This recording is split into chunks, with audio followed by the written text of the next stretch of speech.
फिर से वही सपना देखा? उसका कॉल आया था फिर से? हाँ, वो भी ताऊ जी के सामने। सुभाष, कल सुबह तक मेहरा जी का ऑर्डर किसी भी हालत में भिजवाना है। जी भैया, लगभग सब कुछ अच्छे से तैयार है। और दीदी, पढ़ाई अच्छी चल रही है ना? जी पापा, कुछ दिन में एग्जाम्स हैं। रात के 10 बजे। अदिति, जा बेटा फोन उठा।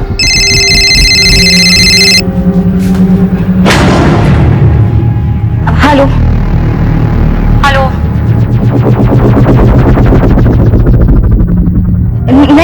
नहीं, कुछ नहीं चाहिए हमें। मैंने कितनी बार बोला है, और आप प्लीज इतनी रात को कॉल मत कीजिए।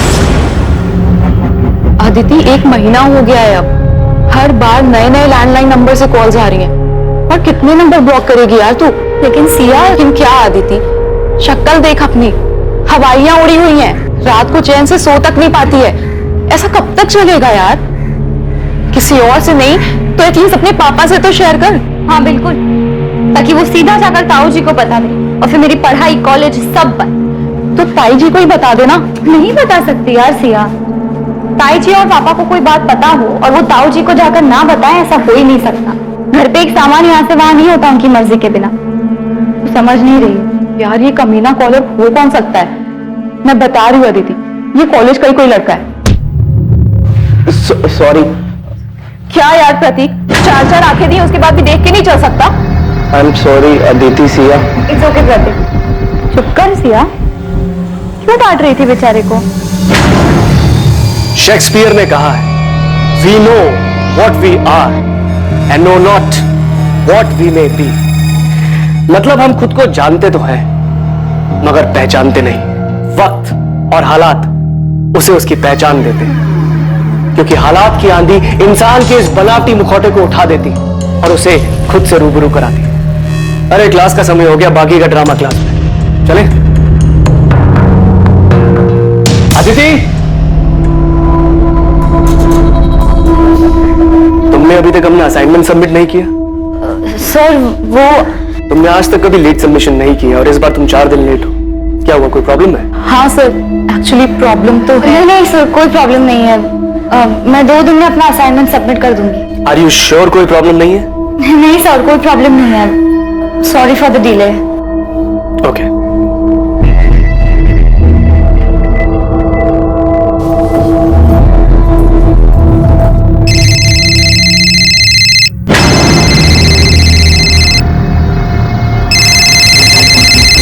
बेटा अदिति, फोन तो मेरा बजा, तुम क्यों चौंक गई?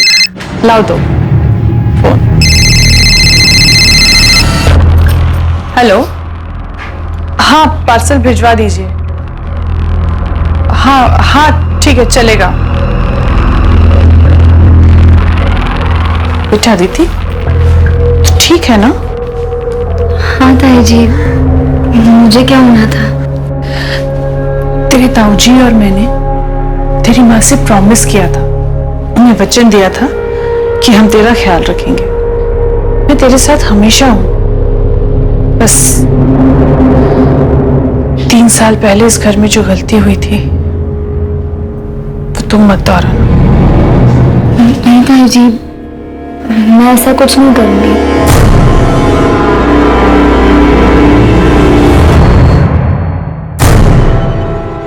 ठाकुर साहब मिले थे, वो अपने छोटे बेटे विकास के लिए लड़की ढूंढ रहे। आदिति के बारे में पूछ रहे थे, तो मैंने उन्हें आदिति की फोटो दिखाई जो उन्हें पसंद है। वो आदिति से मिलना चाहते हैं। पिछली बार जो कुछ भी हुआ उसके बाद ठाकुर साहब अभी भी अपने बेटे के लिए। पिछली बार जो हुआ उसे भूल जाओ ज्योति, जो सामने उसे देखो। हो सकता है ठाकुर खानदान से हमारा रिश्ता होना लिखा है और रिश्ता खुद चलकर आ रहा है। विकास अच्छा लड़का है, मुंबई में रहता है, अगले हफ्ते कानपुर आ रहा है। मिल लेगा आदित्य से। पर मेरी पढ़ाई, कॉलेज का आखिरी साल है। तो फिक्र मत कर बेटा, तेरे एग्जाम्स के बाद ही तेरी शादी करेंगे। हाँ, एग्जाम के बाद ही शादी होगी, लेकिन सगाई इसी महीने होगी। ठाकुर साहब अब ज्यादा रुकना नहीं चाहते और मैं भी उनकी बात से सहमत हूं।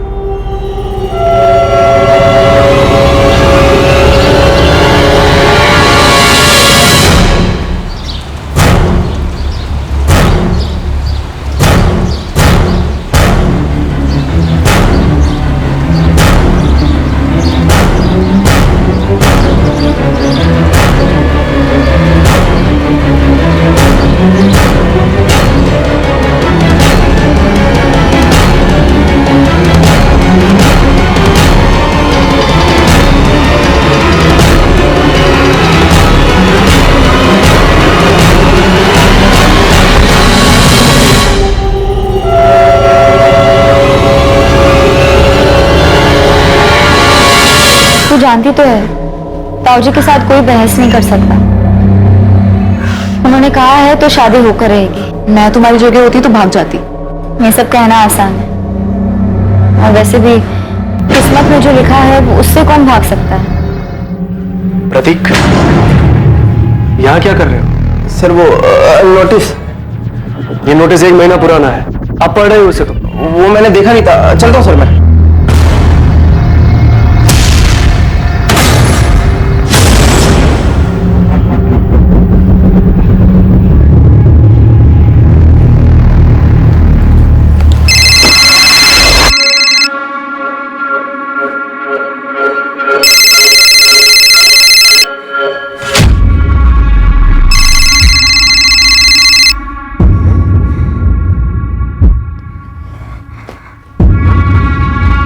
हेलो हेलो हेलो, कौन बोल रहा है? कुछ बोलते क्यों नहीं? क्यों परेशान कर रहे हो मुझे? अदिति, तुम सिर्फ मेरी हो। मैं तुम्हारी शादी किसी और से नहीं होने दे सकता। कौन हो तुम? Hello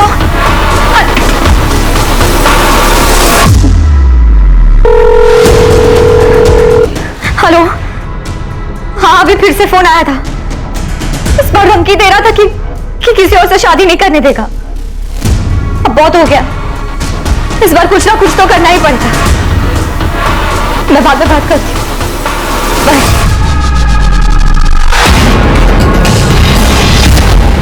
horror is the removal of mask, यानी कि अक्सर हर मुखौटे के पीछे की सच्चाई डरावनी होती है।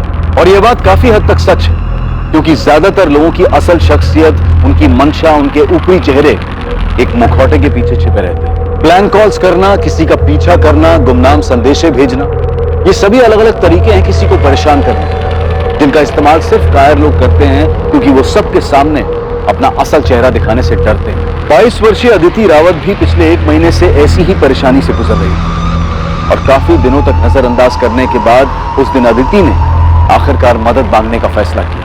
क्या समय रहते अदिति को मदद मिल पाएगी, या फिर उसने मदद मांगने में बहुत देर कर दी?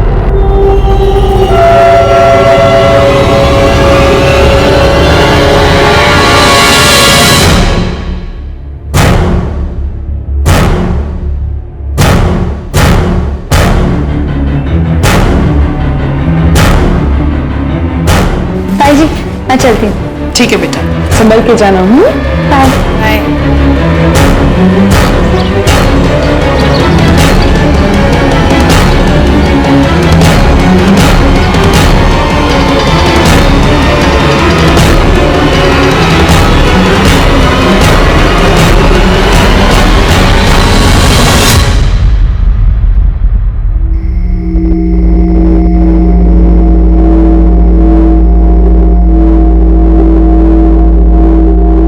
कॉलेज तो 5 बजे ही बंद हो गया था। पूरी कॉलोनी में देख के आ गया, पता नहीं ये अदिति कहाँ चली गई। भाभी, वो अदिति की सहेली है ना सिया, उसका नंबर है क्या आपके पास? नहीं, मेरे पास तो नहीं है उसका नंबर। अरे वो कोई बच्ची नहीं है जो राह चलते खो जाए। शायद हमने उसे ज्यादा आजादी देकर कुछ गलती की है। ये आप कैसी बातें कर रहे हैं? मैं अदिति को अच्छे से जानती हूँ, वो ऐसा कुछ भी नहीं करेगी। 3 साल पहले भी हम सब लोग यही कह रहे थे। आप कहाँ की बात कहाँ लेके जा रहे हैं? हमारी बच्ची गायब है, उसे ढूंढने के बजाय आप पुरानी बातें लेके बैठ गए।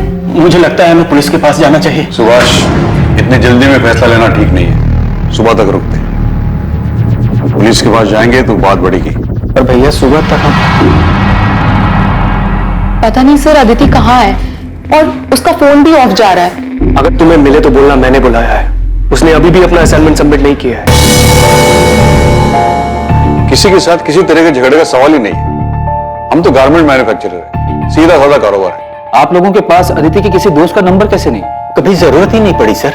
दरअसल मेरी बेटी बहुत सीधी सादी है, उसके कोई खास दोस्त भी नहीं है, बस पढ़ाई करती रहती है, घर से कॉलेज, कॉलेज से घर, इसके अलावा कहीं आना जाना नहीं होता। पर इस बार कहीं तो गई है वो।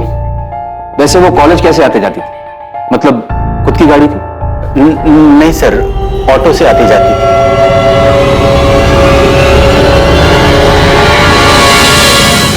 हम अदिति की फोटो आसपास के थानों में भेज रहे हैं। उसके कॉल रिकॉर्ड्स भी मंगाए, जिससे पता चल जाएगा कि उसने लास्ट बात किससे की। कल 3 सितंबर को अदिति कॉलेज ही नहीं आई थी? जी नहीं, पिछले कुछ दिनों से ना वो थोड़ी सी परेशान लग रही थी। मैंने उससे पूछा भी था कि कोई दिक्कत है, उसने बताया ही नहीं। शायद उसकी दोस्त सिया को पता हो, शायद उसे कुछ बताया हो।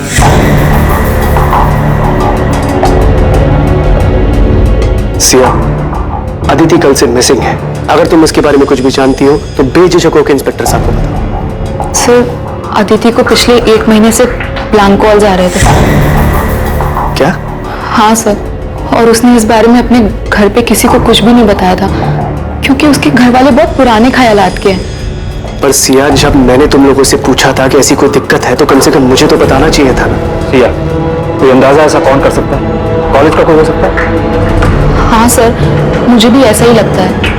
इनफैक्ट मैंने अदिति को कई बार बोला था कि कोई कॉलेज का ही होगा। तुम उसकी दोस्त हो, हमेशा उसके साथ रहती हो। कुछ तो नोटिस किया होगा तुमने कि अदिति को कोई लड़का लाइक करता हो, उसके आसपास घूमता हो। नहीं सर, अदिति ज्यादा लड़कों से बातचीत नहीं करती थी। इनफैक्ट वो किसी से भी ज्यादा बातचीत नहीं करती थी। विनीत जी, मुझे क्लास के सारे स्टूडेंट से बात करनी होगी, शायद उन्होंने कुछ देखा हो, और क्लास के सारे स्टूडेंट की नेम लिस्ट चाहिए होगी मुझे। जी। सिया, अदिति कॉलेज कैसे आती जाती? ऑटो में? वैसे तो ज्यादातर लोग ऑटो से ही आते जाते हैं, लेकिन मैंने अदिति को कई बार प्राइवेट टैक्सी करते हुए देखा है।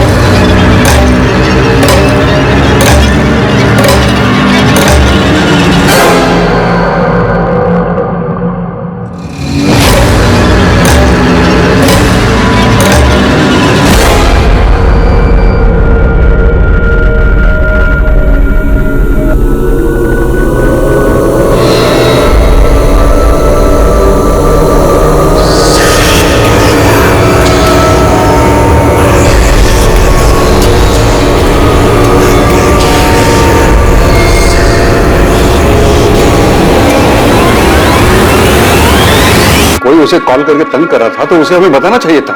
मेरी गलती है, मैं ही शायद उसका ठीक से ध्यान नहीं दे पाया। मैंने देखा था जब भी उसका फोन बजता था वो चौंक जाती थी। मुझे लगा शायद वो अपनी। आप कह रहे थे कि आप अदिति की कॉल रिकॉर्ड्स निकलवाने वाले हैं, उससे कुछ पता चला? कॉल रिकॉर्ड कल तक आएंगे जगमोहन जी। तब तक हम आपके घर के आसपास चलने वाले ऑटो और टैक्सी वालों से बात कर रहे हैं, लेकिन अभी तक अदिति को किसी ने पहचाना नहीं है। वैसे अदिति की फ्रेंड सिया का कहना है कि वो अक्सर प्राइवेट टैक्सी से आती जाती है।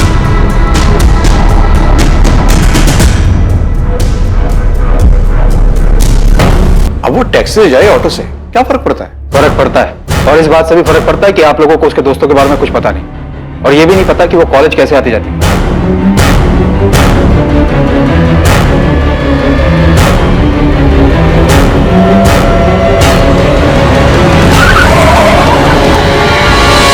हमारी गलती है, पर वो ब्लैंक कॉलर वाली बात से मुझे बहुत डर लग रहा है। आप प्लीज मेरी बेटी को ढूंढ दीजिए। सर, अदिति राउत के कॉल रिकॉर्ड्स आ गए सर, और सर अदिति के फोन पे आखिरी कॉल जिस नंबर से आया था वो फिलहाल स्विच ऑफ है, किसी शाहिद बेग का है, और दोनों में काफी बातचीत होती थी सर। शाहिद बेग? लेकिन इस नाम का तो कोई स्टूडेंट अदिति की क्लास में नहीं है। और ये पिंक नंबर किसके? सर ये 6-7 पीसीओ के नंबर है, इनसे अदिति को लगभग 20-30 सेकंड के कॉल्स आए हैं। पक्का इन्हीं पीसीओ से अदिति को ब्लैंक कॉल किया गया होगा, और शायद इन कॉल्स के डर से ही अदिति ने टैक्सी में आना जाना शुरू किया होगा सर। मुझे इन सारे पीसीओ के एड्रेस चाहिए, जल्द से जल्द।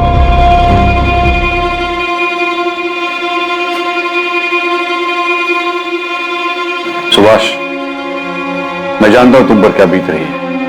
मेरा रवैया सख्त है, इसका यह मतलब नहीं कि अदिति की मुझे परवाह नहीं, तो मेरी भी तो बच्ची है। गलती मेरी है भैया, मैं उसे समझ नहीं पाया। उसकी मां की मौत के बाद मुझे उसका ज्यादा ख्याल रखना चाहिए, उसे बोलने तक का मौका नहीं दे। अगर ऐसा करते तो शायद वो उन ब्लैंक कॉल्स के बारे में बता देते। मैंने शायद उसे पहचानने में भूल कर उस पर शक किया। मुझे लगा वो भी हमें धोखा देकर भाग गई, लेकिन मैं किसी भी हालत में उसे घर वापस लाकर ही रहूंगा। तब ये रोड का पीसीओ है। अब 4 घंटे पहले कौन आके गया मुझे याद नहीं है। हाँ साहब, सीसीटीवी लगवाया ना, आजकल क्या मालूम कब जरूरत पड़ जाए। ये तारीख है, इस टाइम के बीच के सारे सीसीटीवी फुटेज चाहिए मुझे सर। 6 पीसीओ में से सिर्फ 2 जगह सीसीटीवी, और सर एक पीसीओ से 21 अगस्त को कॉल आया था अदिति को रात को 11:15 बजे, और दूसरे पीसीओ से 31 अगस्त को कॉल आया था रात को 10:35 पर। आई होप हमें वो कॉलर दिख जाए।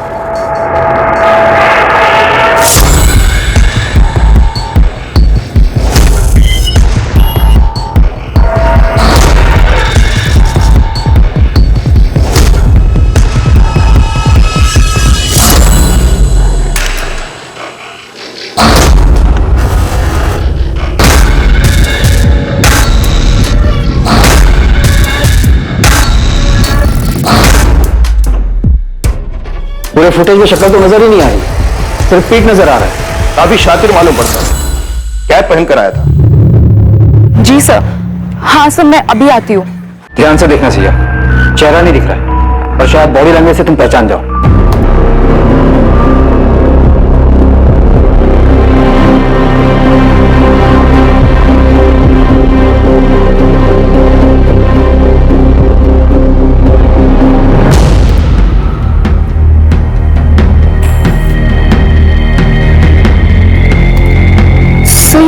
आदमी बार बार अपनी रिस्ट वॉच एडजस्ट कर रहा है। सर ये आदत तो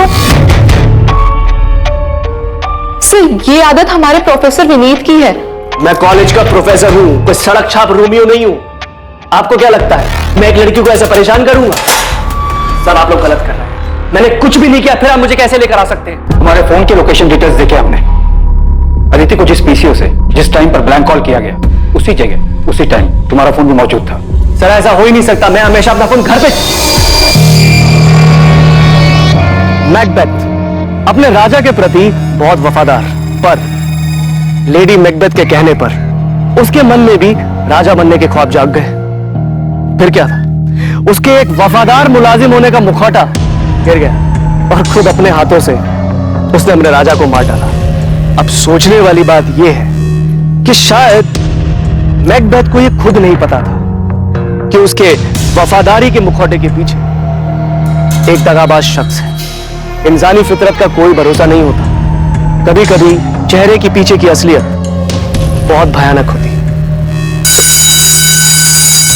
क्लास का टाइम हो गया, अगली बार नेक्स्ट एक्ट पढ़ के आइएगा, वो डिस्कस करेंगे। एक्सक्यूज मी सर, मुझे नहीं लगता मैकबेथ ने कोई मुखौटा पहना था। इंसान खुद को ही ना पहचान सके, ऐसा कैसे हो सकता है? मुझे लगता है मैकबेथ ने ये सब उसकी बीवी के प्रभाव में आकर किया था। फाइनली इस क्लास में कोई तो है जो लिटरेचर में दिलचस्पी लेता है, वरना बाकी सब तो उल्लू की तरह ताकते रहते हैं। और रहा ताल्लुक तुम्हारे सवाल का, तो ये सवाल तुम अपने आप से पूछो।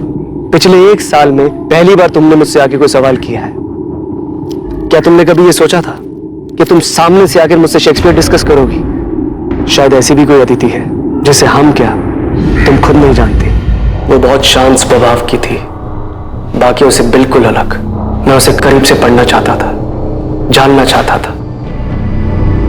उसकी सादगी मुझे भाने लगी थी। वही मीठी आवाज सुनने के लिए मैं उसे ब्लैंक कॉल्स किया करता था, मगर कभी हिम्मत नहीं हुई उसे बताने की। फिर इस बीच मुझे पता चला कि उसकी शादी की बात चल रही है। अदिति अभी सिर्फ तुम 22 साल की है, इतनी जल्दी शादी कौन करता है? और तूने कुछ बोला नहीं? तू जानती तो है ताऊ जी से कोई बहस नहीं कर सकता, उन्होंने कहा है तो शादी होकर है। ये सुनकर मुझे बहुत गुस्सा आया। वो ऐसे कैसे किसी और के साथ शादी कर सकती थी? इसलिए उस दिन मैंने उसे कॉल करके पहली बार बात की। अदिति, तुम सिर्फ मेरी हो, मैं तुम्हारी शादी किसी और से नहीं होने दे सकता। तेरी लव स्टोरी में कोई इंटरेस्ट नहीं मुझे। ये बता अदिति कहाँ है, क्या किया तूने उसके साथ? सर मैंने उसके साथ में कुछ नहीं किया है। चुपचाप सच बता दे। लेक्चर खत्म, प्रैक्टिकल शुरू होगा जिसमें सिर्फ सच बाहर आएगा। शंभू। जी सर। शुरू हो जा। किसी पे भरोसा ही नहीं कर सकते यार। आई मीन प्रोफेसर विनीत जैसे पढ़े लिखे लोग ऐसी हरकत कर सकते हैं? कौन असल में क्या है ये तो कोई नहीं बता सकता। बेचारी अदिति, एक तो पहले ही उसके घर में इतनी ज्यादा प्रॉब्लम थी और अब ये ब्लैंक कॉल्स का चक्कर आके उसके सर पड़ गया। तुझे अंदाजा भी नहीं होगा यार कि उसके घर वाले हर बात को लेके कितनी रोक टोक करते थे। मैंने क्या किया पापा? जीन्स पहनने में क्या गलत है? बाकी लड़कियां भी तो पहनती हैं। दुनिया अगर गलत करे तो इसका मतलब ये नहीं है कि उनकी देखा देखी हम भी गलत करें।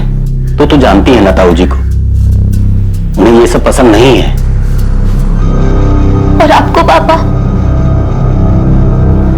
मैं जानती हूँ पापा, नाम सिर्फ ताऊ जी का आता है पर आपकी सोच भी उनसे कुछ अलग नहीं है। ऐसी बात नहीं है बेटा, हम जिस समाज में रहते। पापा आप भी उन्हीं की तरह है, समाज की तरह, जो हर वक्त बस लड़कियों पर पाबंदियां लगाने के लिए और उन्हें हर बात के लिए जिम्मेदार ठहराने के लिए खड़े होते हैं। काश आज माँ जिंदा होती, वो ऐसा कभी नहीं होने देती। अदिति, सर सर अदिति को मैंने किडनैप नहीं किया है। या मुझे कहां लेके जा रहे हैं? मैं कोई क्रिमिनल नहीं हूं। कोर्ट में पेशी है तेरी, हमने अर्जी दाखिल की तुझे रिमांड पर ले लेंगे। अब देखते तू सच कैसे नहीं बोलता। 10 दिन हमारे साथ जेल में रहेगा ना तो सब उगल देगा। सर एक बात बहुत अजीब है, अदिति रोज एक प्राइवेट टैक्सी में आया जाया करती थी, और यही नहीं, रोज वो टैक्सी एक ही होती थी।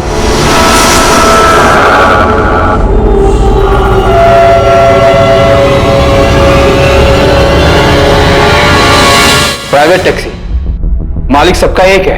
देख प्रोफेसर, तू बच्चों को भले ही कुछ भी पढ़ाता हो या हमें पढ़ाने की कोशिश मत करना। सर मैं सच बोल रहा हूं। अक्सर कॉलेज खत्म होने के टाइम पर मैं गेट पे खड़ा रहता था अदिति को जाते हुए देखने के लिए। तब मैंने कई बार देखा वो व्हाइट कलर की प्राइवेट टैक्सी में ही जाया करती थी। शायद मेरा ध्यान हमेशा अदिति पर था, इसलिए इस बात पर कभी ध्यान नहीं गया। काफी झूठ बोल रहा है प्रोफेसर, कहानियां सुनाने में माहिर है सर। एक लीड मिली है, चेक तो करना पड़ेगा। 4 दिन हो गए, अभी तक अदिति अपने घर वापस नहीं लौटी। और वैसे भी प्रोफेसर विनीत के कॉल रिकॉर्ड साफ है। तुम खबरी आसिफ से बात करो, बोलो कि एक व्हाइट कलर की प्राइवेट टैक्सी है जिस पर मालिक सबका एक है लिखा हुआ है, उसके बारे में पता करें। जी सर। आसिफ को बोलना कि कॉलेज के आसपास पता करें, टैक्सी रोज वहीं जाती है।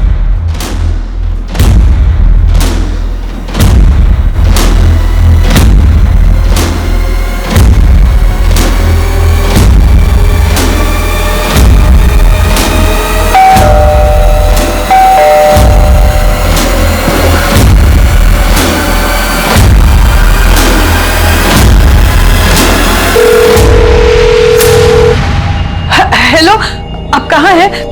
तुरंत घर आ जाइए। अरे लेकिन हुआ क्या है? जिसका डर था वही हुआ। हाँ, आप सवाल मत पूछिए, बस जल्दी घर आ जाइए। देखो मैं रास्ते में हूँ, गाड़ी में। तुम साफ साफ बोलो क्या हुआ है?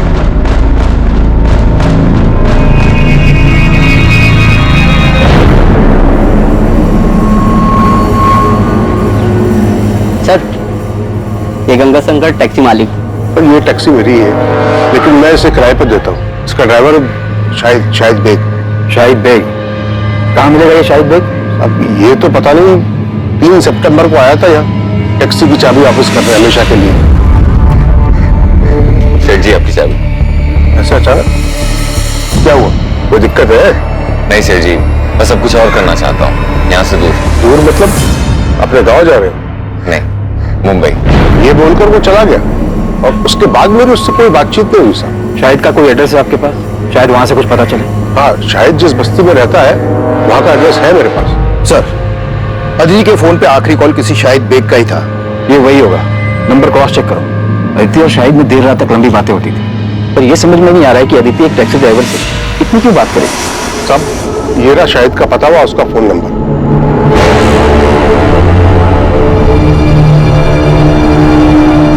ये वही शाहिद बेग है। सर ये बालक यहीं शाहिद रहता था। 2 साल पहले उसने ये घर मुझसे किराए पे लिया था। आइए सर।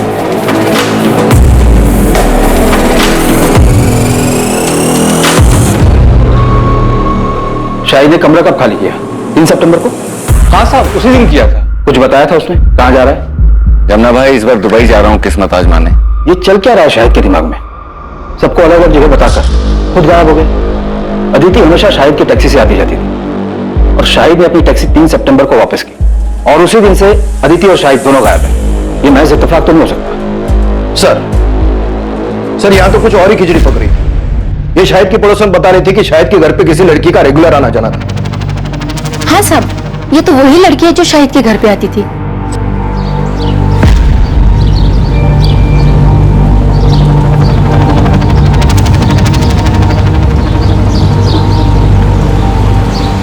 साहब, ये लड़की का और शाहिद का चक्कर चल रहा था।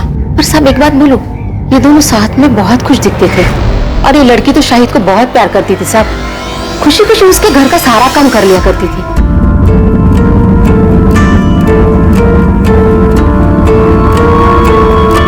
क्या कर रहे हो? कोई देख लेगा तो देखने दो। तुम यहाँ क्या कर रहे हो? बुखार है ना, आराम करना चाहिए। चलो अंदर चलो। अच्छे बड़े घर की लड़की, कॉलेज जाने वाली, अपनी उम्र से काफी बड़े टैक्सी वाले के प्यार में पड़ गई, और इतना ही नहीं, अपना घर छोड़कर उसके साथ भाग भी गई। कुछ ज्यादा फिल्मी नहीं हो गई? नहीं पीढ़ी है सर, फिल्मों से सीखते हैं इन लोग। और फिर इस अदिति के घर वाले तो काफी पुराने ख्यालात के। शाहिद के कॉल रिकॉर्ड निकलवाओ और ये सच भी हमें रावत फैमिली को बताना ही होगा। कॉल डिटेल से तो ये लगता है कि अदिति और शाहिद आपस में काफी लंबी लंबी बातें करते, और इतना ही नहीं, अदिति शाहिद के घर भी आ जाया करती। वहां के आसपास के लोगों ने अदिति को कई बार देखा है, इसलिए हमें यकीन है कि अदिति और शाहिद एक दूसरे से प्यार करते थे और इसलिए भाग गए। शाहिद के गांव रायबरेली का एड्रेस मिला है, हम वहां जाकर पता करने की कोशिश। रहने दीजिए, आपकी मदद का बहुत बहुत धन्यवाद। अब उन्हें ढूंढने की कोई जरूरत नहीं है। अदिति खुद हमसे रिश्ता तोड़कर चली गई है। आप तकलीफ मत उठाइए, इस केस को क्लोज कर दीजिए। एक बार अदिति हमें मिल जाए उसके बाद तो एक केस हम क्लोज ही कर देंगे। हम लोगों ने फैसला कर लिया है, हमें उनसे कोई वास्ता रखना नहीं है और ना ही इस केस। जब आप लोग खुद अदिति को नहीं ढूंढना चाहते तो ये केस हम क्लोज कर देंगे।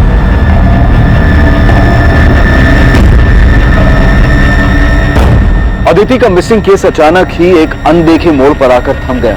अदिति ने अपने घर वालों को छोड़ने का फैसला लिया और बदले में उसके परिवार वालों ने अदिति के लिए भी वही फैसला लिया था, अदिति को छोड़ने। लेकिन सच इतना सरल नहीं था और कुछ ही दिनों बाद सामने आने वाली एक दुर्घटना का कोई भी अंदाजा नहीं लगा सकता था।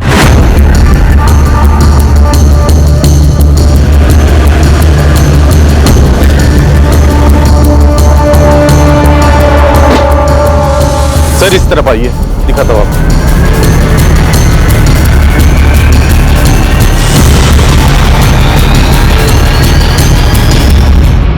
सर विक्टिम का गला घोटा गया है, कपड़े भी फटे हुए हैं, शायद रेप किया गया है और लाश को उस बोरी में लाया गया है। लड़की गांव की रहने वाली नहीं लगती। तब विक्टिम की फोटो दिल्ली, नोएडा और आसपास के थानों में भेजी, लेकिन अभी तक कोई रिस्पांस नहीं आया है। शायद विक्टिम यहाँ की हो ही नहीं। तो एक काम करो, हमारे सोशल मीडिया ग्रुप की हेल्प लो और विक्टिम की फोटोज उसमें भी सर्कुलेट करो।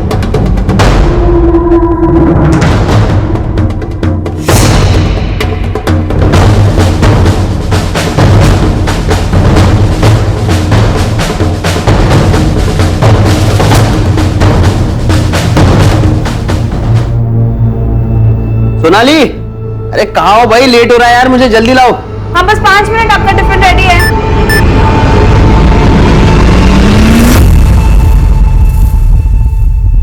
ए सोनाली, मेरा टिफिन रेडी हुआ कि नहीं? क्या हुआ?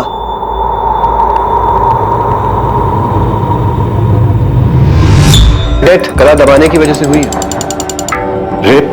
विक्टिम सेक्सुअली एक्टिव थी। अंदरूनी जांच के बाद ऐसा लगता है कि रेप नहीं हुआ है, लेकिन हाँ, हाथ में और पीठ पे जिस तरीके के खरोच के निशान है, उससे लगता है शायद जबरदस्ती करने की कोशिश जरूर की गई थी। और जब कोशिश में वो कामयाब नहीं हो पाया तो गुस्से में आकर उसने इसे मार डाला। डॉक्टर, इसका मर्डर कब हुआ होगा? लगभग 24-25 घंटे पहले। 24-25 घंटे पहले, मतलब 11 सितंबर की रात को।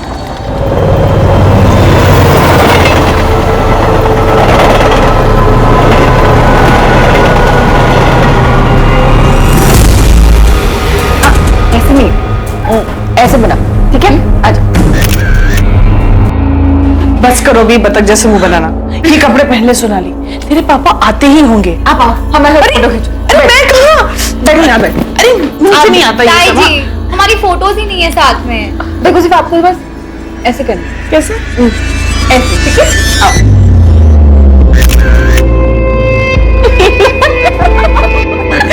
बहुत शैतान हो गया। अगली बार ना आप ताई जी के लिए भी ऐसी ड्रेस लेके आना। चुप बेशरम। आओ, एक और फोटो।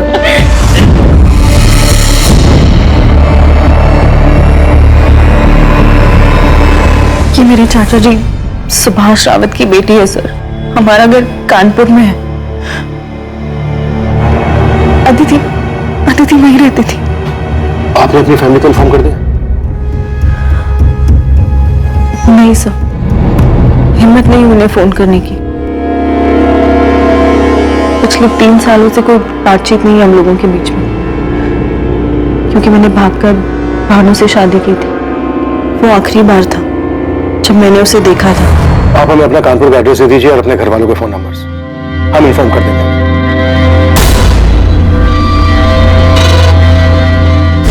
सुभाष, ये जमीन बहुत अच्छी जगह पर है, जहां हम बड़ा कारखाना बनवा सकते हैं, जहां कपड़े स्टोर करे जाएंगे, और ये हमारे फैक्ट्री से ज्यादा दूर भी नहीं है। बड़ा ध्यान कहाँ है?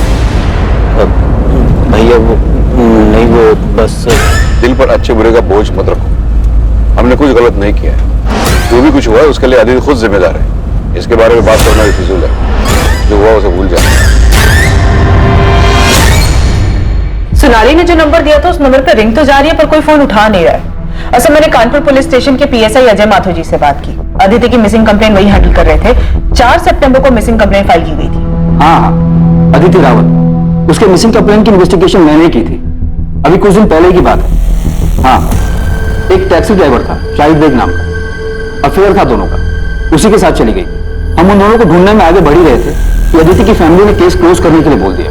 सुधा, तुम तुरंत कानपुर के लिए निकलो और अदिति की फैमिली से मिलो। तब तक हम यहाँ सोनाली से बात करके देखते हैं, शायद उसे शाहिद के बारे में कुछ पता। Okay sir. सर, ये अदिति और शाहिद की जोड़ी थोड़ी अजीब नहीं है? अदिति एक अमीर लड़की है, शाहिद एक टैक्सी ड्राइवर।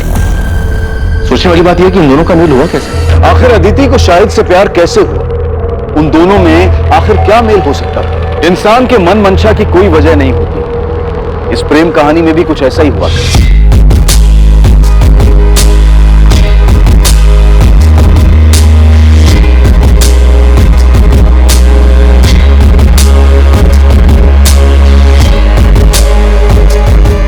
आइए मैडम, बैठिए।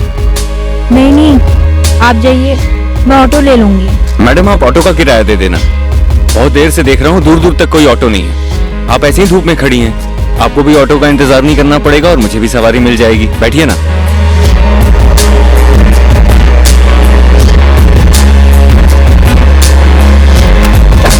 ये उनकी पहली मुलाकात थी। मतलब तुम अदिति के रेगुलर टच में? हाँ सर, अभी इसी साल हमारी बातचीत शुरू हुई थी। घर से भागने के बाद बड़ी हिम्मत करके मैंने उसे फोन किया था। उसने घर पे किसी से नहीं बताया था कि हम लोगों के बीच में बात होती, क्योंकि मेरे पापा यानी अदिति के ताऊजी बहुत ज्यादा स्ट्रिक्ट है सर, और कोई उनकी मर्जी के खिलाफ जाए ये उनको बिल्कुल पसंद नहीं था। सोनाली, तुमने लव मैरिज की थी, कोई गुनाह नहीं किया था। लेकिन सर मेरी पापा की नजरों में ये किसी गुनाह से कम नहीं है। अदिति एक पढ़े लिखे रईस परिवार से थी। ये समझ में नहीं आ रहा है कि वो एक टैक्सी वाले के प्यार में कैसे आ गई। सर ये बात मुझे भी बहुत अजीब लगी थी। मैंने पूछा भी था उससे। सर दीदी, शाहिद भी अक्सर यही कहता है कि रूप की रानी सड़कों के राजा की लव स्टोरी है हमारी। मुझे यकीन है कि हमारा मिलना लिखा था। और रही बात मजहब जात पात के भेद की, तो मैं ऐसी ओछी बातों में विश्वास नहीं रखती। मैं जात पात की बात नहीं कर रही हूँ अदिति, मैं लोगों के पढ़े लिखे होने के नजरिए, उनके इंटेलेक्चुअल लेवल की बात कर रही हूँ। तूने कहा था ना कि वो सिर्फ 5वीं क्लास तक पढ़ा है, तो उसे तो तेरी बात भी समझ नहीं आती होगी। तुम लोग बात क्या करते हो आपस में? बातें करने के लिए इंटेलेक्चुअल लेवल की नहीं, बस इंसान में थोड़ी सी दिलचस्पी दिखाना ही काफी होता है। कौन सी किताब पढ़ रही हैं मैडम जी? क्यों? इतने ध्यान से पढ़ रही हैं तो काफी अच्छी ही होगी। The tragedy of Othello with connections. अरे बाप रे, इतना बड़ा नाम। मैं तो ये नाम याद करने गया तो पूरा हफ्ता लग जाएगा।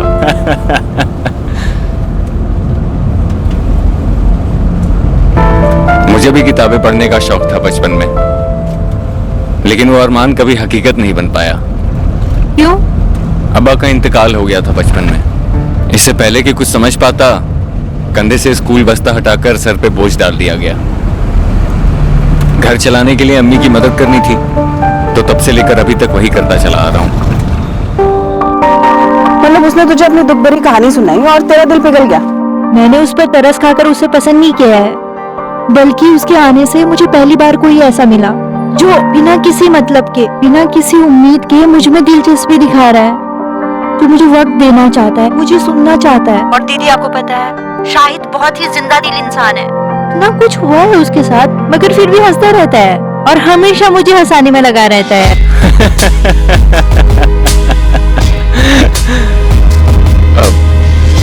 सॉरी मैडम, वो एक बात याद आ गई। वो मेरी पड़ोसन है ना, उसको जब बुखार होता है ना तो वो बहुत खुश हो जाती है। पता है क्यों? उसे लगता है वो बहुत हॉट लग रही है।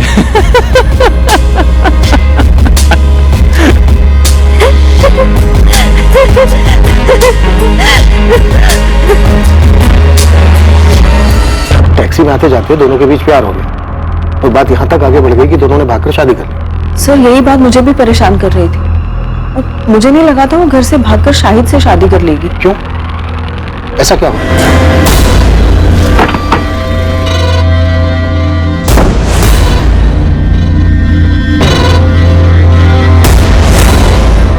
वो टैक्सी वाले शायद मेरी अदिति को मार दिया।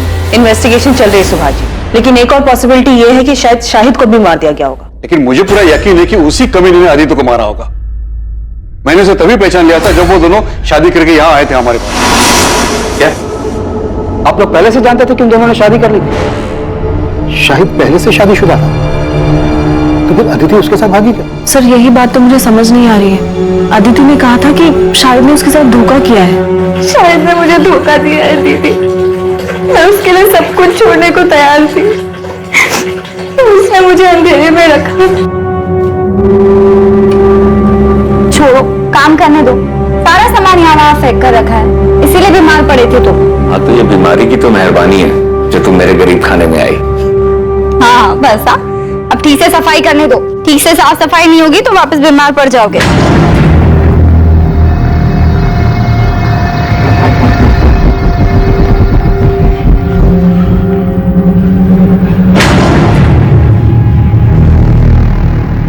अदिति मेरी बात सुनो, जो तुम सोच रही हो ना वैसे बिल्कुल नहीं है। मुझे कुछ नहीं सुनना।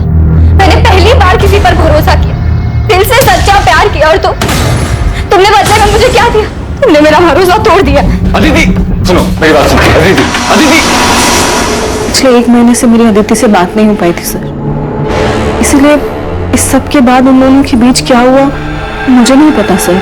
पर अदिति की बातों से ये जरूर लगता था कि वो शाहिद से बहुत ज्यादा प्यार करती है। कौन सा प्यार? साफ साफ दिख रहा है कि उसने अपनी चिकनी चुपड़ी बातों में अदिति को फंसाया और भगाकर शादी करके ले आया हमारे पास। उसने सोचा कि शादी करेगी तो हम कुछ बोलेंगे नहीं और वो घर जमाई बन के बैठेगा। कब आए थे यहाँ मिलने के लिए? गायब होने के 5 दिन पहले। मतलब 8 सितंबर को? जी, अदिति आशीर्वाद लेने आई थी शाहिद के साथ। मेरी तो कुछ समझ में नहीं आया, इसलिए मैंने तुरंत इन्हें फोन किया। देखो मैं रास्ते में हूँ, गाड़ी में। तुम साफ साफ बोलो क्या हुआ है? अदिति आई है शादी करके। मुझे तो कुछ समझ ही नहीं आ रहा था कि मैं क्या करूं। अदिति, ये सब क्या नाटक है? क्या चल रहा है? ये कौन है लड़का? जी मैं शाहिद बेग, टैक्सी चलाता हूँ। हम दोनों एक दूसरे से बहुत प्यार करते हैं और नई जिंदगी शुरू करने से पहले आप लोगों का आशीर्वाद चाहते हैं। मैं आपसे वादा करता हूँ कि मैं आपकी बेटी को बहुत खुश रखूंगा। पापा प्लीज एक बार मेरा साथ दे दीजिए पापा। सच में शाहिद से बहुत प्यार करती हूँ। इतना बड़ा कदम उठाने से पहले कम से कम एक बार तो बता देती। तेरे ताऊ जी को पता चला ना तो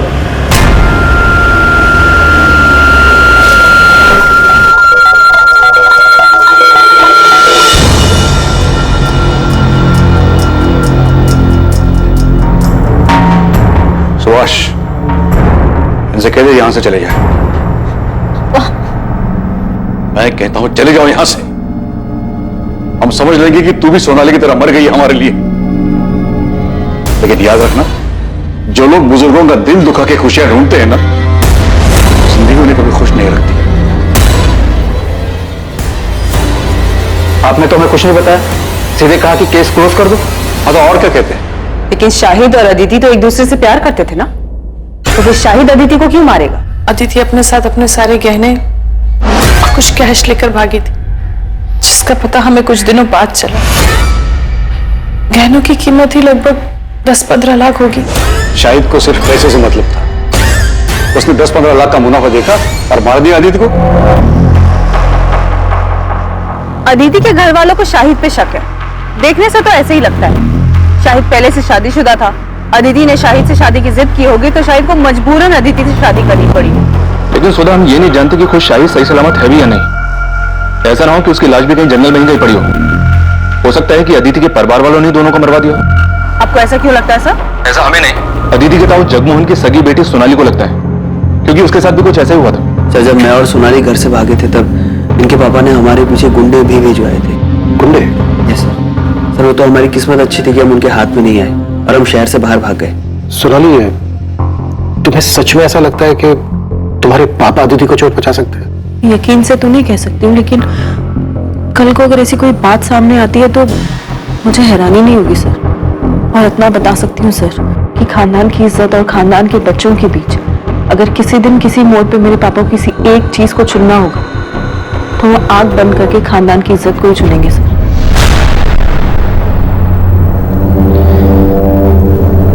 अदिति की बॉडी कल सुबह मिलेगी। अदिति ने भले ही अपने औलाद होने का फर्ज ना निभाया, लेकिन हम तो बड़े हैं, हमें अपना फर्ज निभाना ही होगा। उसका अंतिम संस्कार करना। इंसान वही होता है जो दूसरों की गलतियों से कुछ सीखे, लेकिन लाख समझाने के बावजूद भी अदिति ने वही गलती दोहराई। उसे वही मिला जो उसने बोया था।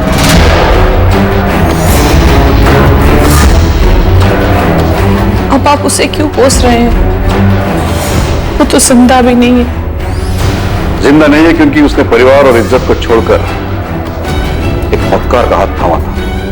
शरीर की गलती थी, उसको सजा मिल गई, लेकिन आत्मा को मुक्ति मिलना बहुत जरूरी है। इसलिए उसका दाह संस्कार करके हमें अपना फर्ज निभाना है।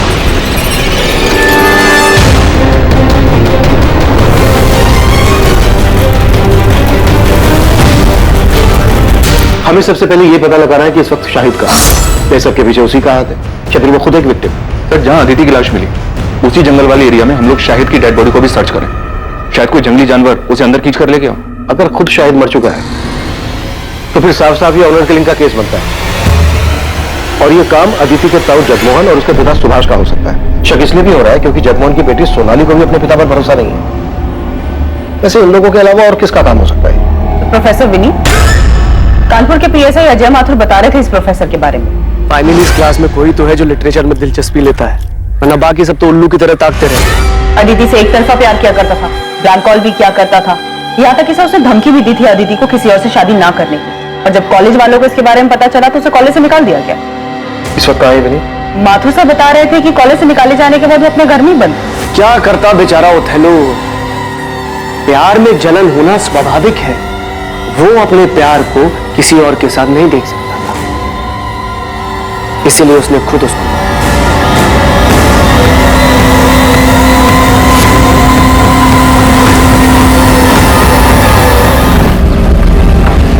नुसरत आपा, नुसरत आपा, ए नुसरत आपा। ए असलम, सारी तमीज तहजीब घर भूल कर आया है क्या? न दुआ न सलाम। सासू में तेरी बहन की। तो आपके शाहिद ने जो हरकत की उसके बाद भी आप क्या करने गई? और ना कभी जाएगी।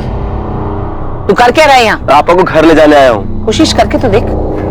असलम तुम यहाँ? चले आपा, तेरा शौहर अभी घर नहीं आने वाला है। चल अपना सामान बांध और घर चल मेरे साथ। मैं कह रहा हूँ ना, चल। नुसरत अंदर जा। ए आपा। असलम, एक बात कान खोल के सुन ले, ये घर नुसरत का है और वो यहाँ से कहीं नहीं जाएगी। और दोबारा मेरे घर के दरवाजे पे आकर इस तरह चिल्लाया ना तो समझ लेना, ये सरोटा सिर्फ सुपारी नहीं, जबान भी काट सकता है।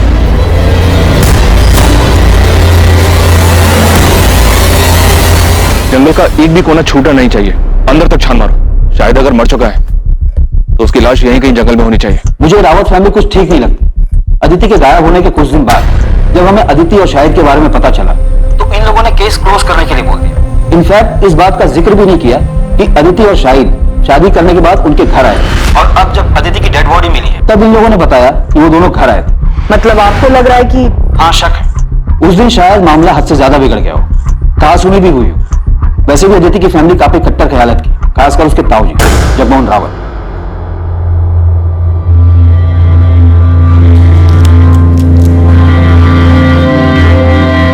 मैं जरा बाहर से क्या कुछ काम है। तुम सुभाष को देखते रहे, अब भी दिल पर बोझ लेकर बैठे। लेकिन इसमें उनकी क्या गलती थी? वो खुद को क्यों दोष दे रहे? ज्योति, रिश्ते का गला घोटना इतना आसान नहीं है, फिर चाहे तुम्हारे पीठ में कोई चुराई क्यों न घोप दे। सर, माथुर सर ने शाहिद के रायबरेली वाले घर का एड्रेस भेजा है। तुम तुरंत रायबरेली के लिए निकलो, और अगर ये सारा काम शाहिद का क्या कराया है और वो रायबरेली में कहीं छुपा हुआ है तो पहले से ही चौकन्ना होगा। और अगर उसे तरक भी भनक लग गई तुम्हारे रायबरेली जाने के बारे में तो वहां से निकल सकता है, और हम ये चांस बिल्कुल नहीं ले सकते। तो बी केयरफुल। मैं लोकल पुलिस से बात करूंगा।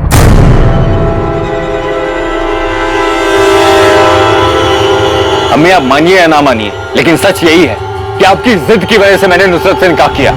हमारे बीच में प्यार जैसा कुछ था ही नहीं, तो ऐसे निकाह का क्या फायदा जहां दो इंसान खुशी ना हो। बस नुसरत के खिलाफ मैं कुछ नहीं सुनूंगी। अम्मी मैं चुप कर, बेहया कहीं की, कैसी बेशर्म लड़की है। अरे शादी का इतना ही शौक था तो जाके अपने माँ बाप से बोलती ना। जवान है, सुंदर है, और कौन सी तेरी उम्र निकली जा रही है जो तूने मेरे शादीशुदा बेटे को फंसा लिया। अम्मी, ये लड़की अपने घर के ऐशो आराम को छोड़कर मेरे साथ आई क्योंकि मुझसे सच्चा प्यार करती है ये, और मेरे लिए बहुत मायने रखता है। शायद मैं आपके लिए कोई मायने नहीं रखती। बस नुसरत, इस बेगैरत के लिए आंसू बहाने की कोई जरूरत नहीं है। शाहिद, आज तुझे फैसला करना होगा। या तो इस लड़की को छोड़कर तू इस घर में हमेशा के लिए वापस आ जा, या इस घर को छोड़ दिया। अम्मी चल, आपकी जबरदस्ती की वजह से मैंने नुसरत से निकाह किया। हमारे बीच में प्यार जैसा कुछ था ही नहीं। Welcome to Kanpur sir. Professor Vineet को हमने उठा लिया है। वो यहाँ फिलहाल लॉकअप में बंद है, लेकिन इज्जत और नौकरी जाने के बाद भी इसकी सनद बरकरार है। चलो देखते हैं शेक्सपियर के अलावा और कौन सा ड्रामा रचने की फिराक में। एक कप और मिलेंगे? लंच भी मिलेगा, लेकिन उससे पहले तुम्हें हमारे सवालों के जवाब देने होंगे। वैसे आप कौन है? Inspector Abhijeet Sharma, Noida police. आदित्य की डेड बॉडी आपको मिली थी? हाँ। क्या लगता है आपको आदिति को उसी टैक्सी ड्राइवर ने मारा है जिसके साथ वो आती जाती थी? केस को काफी क्लोजली फॉलो कर रहे हो, जिसकी वजह से मेरा सब कुछ खत्म हो गया। उसे एंड तक फॉलो करना तो बनता है ना। वैसे पता है, अब सोचता हूं ना तो महसूस कर पाता हूं कैसा लगा होगा ओथेलो को सब कुछ खोने के बाद। फिर तो तुम्हें यह भी पता होगा ओथेलो का सब कुछ खोने का रीजन वो खुद था। जिद और इनसिक्योरिटी में आकर खुद उसने अपने प्यार को मार डाला। वाह सर, आपने ओथेलो पढ़ा है? अच्छा ये बताइए, आपका सबसे पसंदीदा कैरेक्टर कौन सा है? अपना ये ड्रामा बंद कर दे प्रोफेसर, ये पुलिस स्टेशन है, कोई स्टेज नहीं। All world is a stage, all men are women are merely plays। ये पूरी दुनिया एक रंगमंच है और हम सब इसकी कठपुतली हैं। कोई मरता नहीं, कोई मारता भी नहीं है। बस जब जिसकी जरूरत खत्म हो जाती है उसे इस रंगमंच से अलविदा लेना पड़ता है।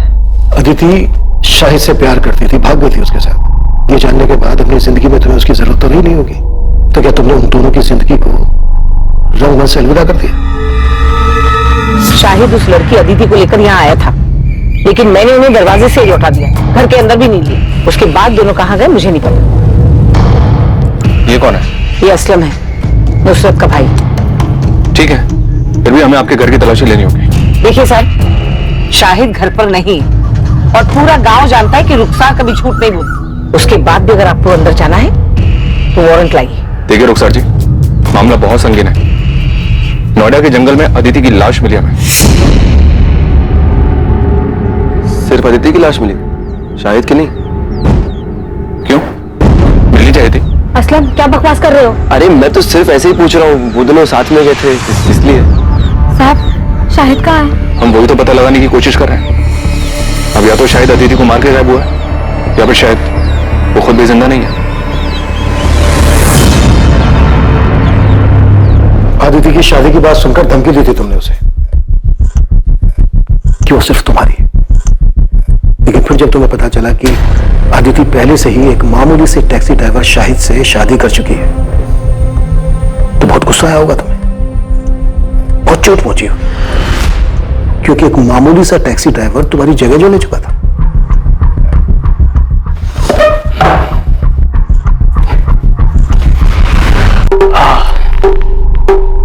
लीजिए, अब मैंने आपकी जगह ले ली, आपकी कुर्सी पर बैठा हूं, तो अब मेरा खून करना चाहते हैं?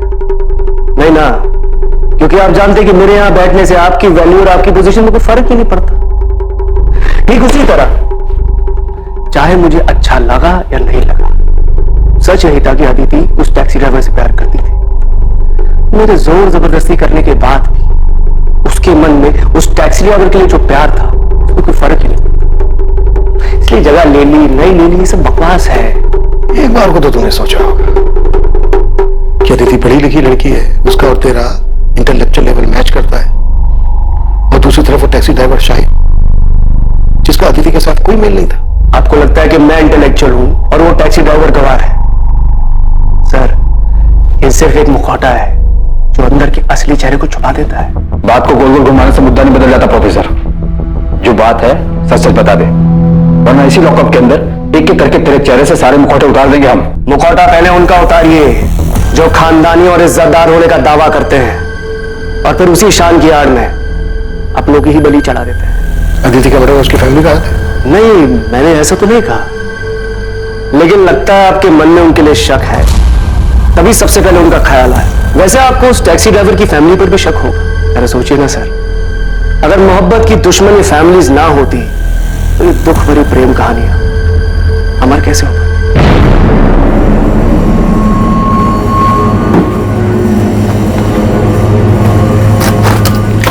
सुनिए, खाना लग गया है। हाँ। इतने पैसे? वो ऑफिस में एम्प्लॉय की माँ हॉस्पिटल में एडमिट है, उसकी मदद के लिए।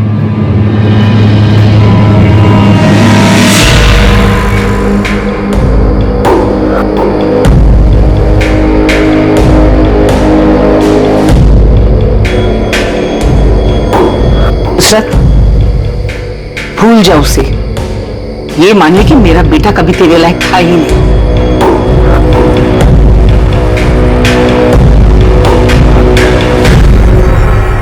साहब, मेरा भाई असलम दिल का बहुत अच्छा है, उसने कभी किसी का बुरा नहीं चाहा, लेकिन शाहिद की दूसरी निकाह की बात सुनकर वो बहुत गुस्सा हुआ था।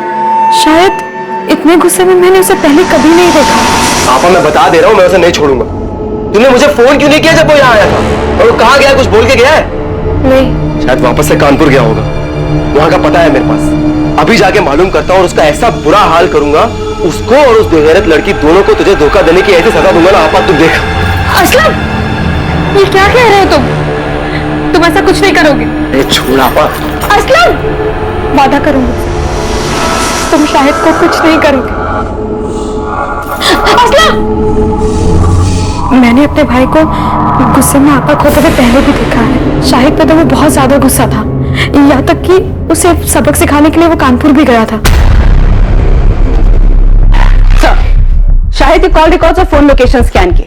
8 सितंबर के बाद से उसका फोन स्विच ऑफ आ रहा था, लेकिन अजीब बात यह है कि 12 सितंबर की सुबह उसका फोन फिर से स्विच ऑन किया गया, जिसकी फोन लोकेशन नोएडा की थी, और उसके बाद चंद मिनटों बाद ही उसका फोन फिर से स्विच ऑफ किया गया। उसके बाद से अभी भी ऑफ आ रहा है।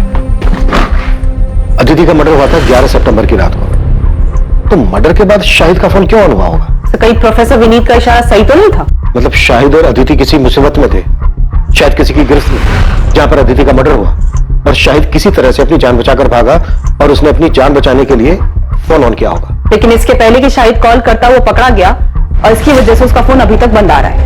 ये काम अदिति के ताऊ जगमोहन या फिर शाहिद के साले असलम का हो सकता है। एक बात समझ में नहीं आ रही है, अदिति और शाहिद कहीं भी जा सकते थे, लेकिन ये नोएडा ही क्यों है? क्या नोएडा में इनका कोई है? तो अदिति का तो पॉसिबल नहीं है, तो शायद शाहिद का कोई दोस्त या रिश्तेदार यहाँ नोएडा में रहता हो, जिसकी मदद से वो दोनों यहाँ पे आए। शाहिद के कॉल रिकॉर्ड से एक बार फिर से स्कैन करो, देखो फोन बंद होने से पहले उसने नोएडा के किसी नंबर पर बात की थी क्या? शाहिद का फोन ऑफ होने से पहले उसकी उस पूरे हफ्ते सिर्फ 5 नंबर पर बात हुई है, इन 5 नंबर पर। शायद इनमें से कोई नोएडा में रहता हो। अच्छा, शाहिद की लास्ट बात 443790 पर हुई है। मैंने इस नंबर के कॉल रिकॉर्ड मंगवाए। इस नंबर पर डायरेक्ट बात करो, शायद इसको पता हो कि शाहिद और अदिति के साथ क्या हुआ। हेलो, आप कौन? मैं असिस्टेंट सब इंस्पेक्टर सुधा अवस्थी बोल रही हूँ। जी जी मैडम, मैं मनोज गोयल बोल रहा हूँ। क्या आप नोएडा में रहते हैं? जी हाँ मैडम, मैं नोएडा में ही रहता हूँ। शाहिद बेग को जानते हो? जी हाँ मैडम, मैं जानता हूँ शाहिद बेग। शाहिद बेग गायब है। उसके फोन से जो 8 सितंबर को लास्ट कॉल किया गया था वो आपके नंबर पे किया गया था। मयूरी बाग पुलिस स्टेशन आ जाइए, आपसे बात करें। अरे साहब, आप लोग ये क्या कह रहे हैं? मैंने कुछ नहीं किया है। असलम, छूट रही हमसे, समझा? हमें पता है कि तुझे अपने जीजा पर बहुत गुस्सा था, और तू अपने जीजा को और उसकी दूसरी पत्नी अदिति को सबक सिखाना चाहता था, और तुम दोनों के पीछे कानपुर भी गया था। हाँ साहब, मैं कानपुर गया था क्योंकि उस कमीने ने मेरी आपा को धोखा दिया था, लेकिन साहब जब मैं उसके घर पहुंचा तो वहां ताला लगा हुआ था। साहब, मुझे वहां कोई नहीं मिला तो मैं रायबरेली वापस लौट आया। और साहब, अगर मुझे वो शाहिद मिल भी जाता तो मैं उसे 2 हाथ मारकर छोड़ देता, उसकी जान थोड़ी ना लेता। आखिर मेरी आपा का पति है वो, उसको मारकर मैं अपनी आपा को बेवा नहीं कर सकता था साहब। मैं तो सिर्फ उसे सबक सिखाने के लिए, डराने धमकाने के लिए गया था, ताकि वो उस लड़की को छोड़कर मेरी आपा के पास वापस आ जाए। मान लिया कि तू अपनी बहन के पति को नहीं मार सकता था, पर तू अपनी बहन के सौतन को मार के अपनी बहन के घर को दोबारा तो बसा सकता था ना? साहब मैंने किसी को नहीं मारा है साहब। अच्छा, तो तू 10 से 12 सितंबर के बीच नोएडा में नहीं था? नहीं साहब, मैं यही रायबरेली था, बस कानपुर गया था और वहां से आने के बाद कहीं नहीं गया। तेरे कॉल रिकॉर्ड्स मंगवाए हमने, समझा? अगर पता चला ना कि तूने झूठ बोला हमसे, तो कानपुर तो क्या, तो इस थाने के बाहर 4 कदम चलने लायक नहीं बचेगा, समझा? पुलिस अलग अलग दिशाओं में हाथ पैर मार रही थी, लेकिन इस केस की तहकीकात ने अब तक कोई दिशा नहीं पकड़ी थी। किसी भी संदिग्ध के खिलाफ कोई पुख्ता सबूत नहीं मिल रहा था और दूसरी तरफ शाहिद के बारे में भी कोई खबर नहीं मिल पाई थी। लेकिन अब जो खबर सामने आने वाली थी उससे इस केस का रुख बदलने वाला था।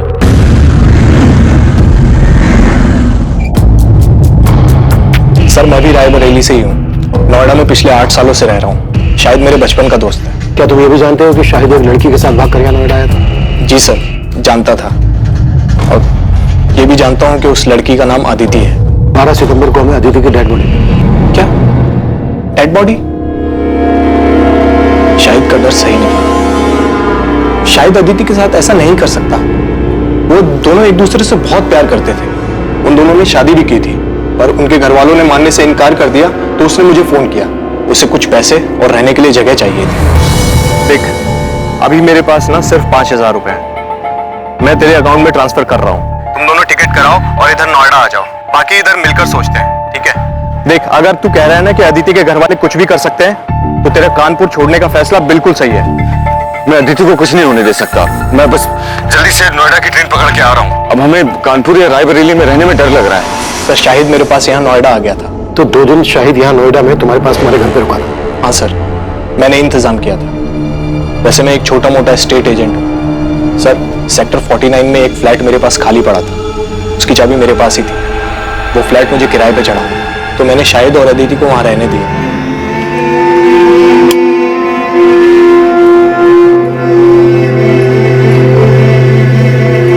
भाई, घर ज्यादा बड़ा तो नहीं है, लेकिन तुम लोग अपनी गृहस्थी बसा सकते।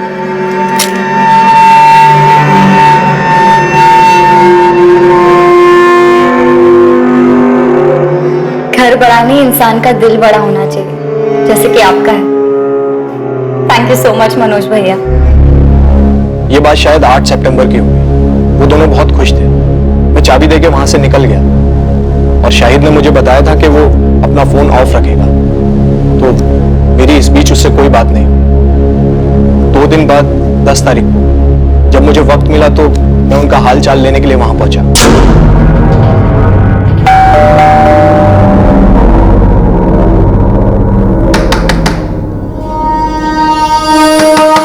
जब काफी देर तक दरवाजा पीटने के बाद भी उन्होंने कोई जवाब नहीं दिया, तो मुझे थोड़ा अजीब लगा। मेरे पास फ्लैट की डुप्लीकेट चाबी थी, जिससे मैंने फाइनली दरवाजा खोला।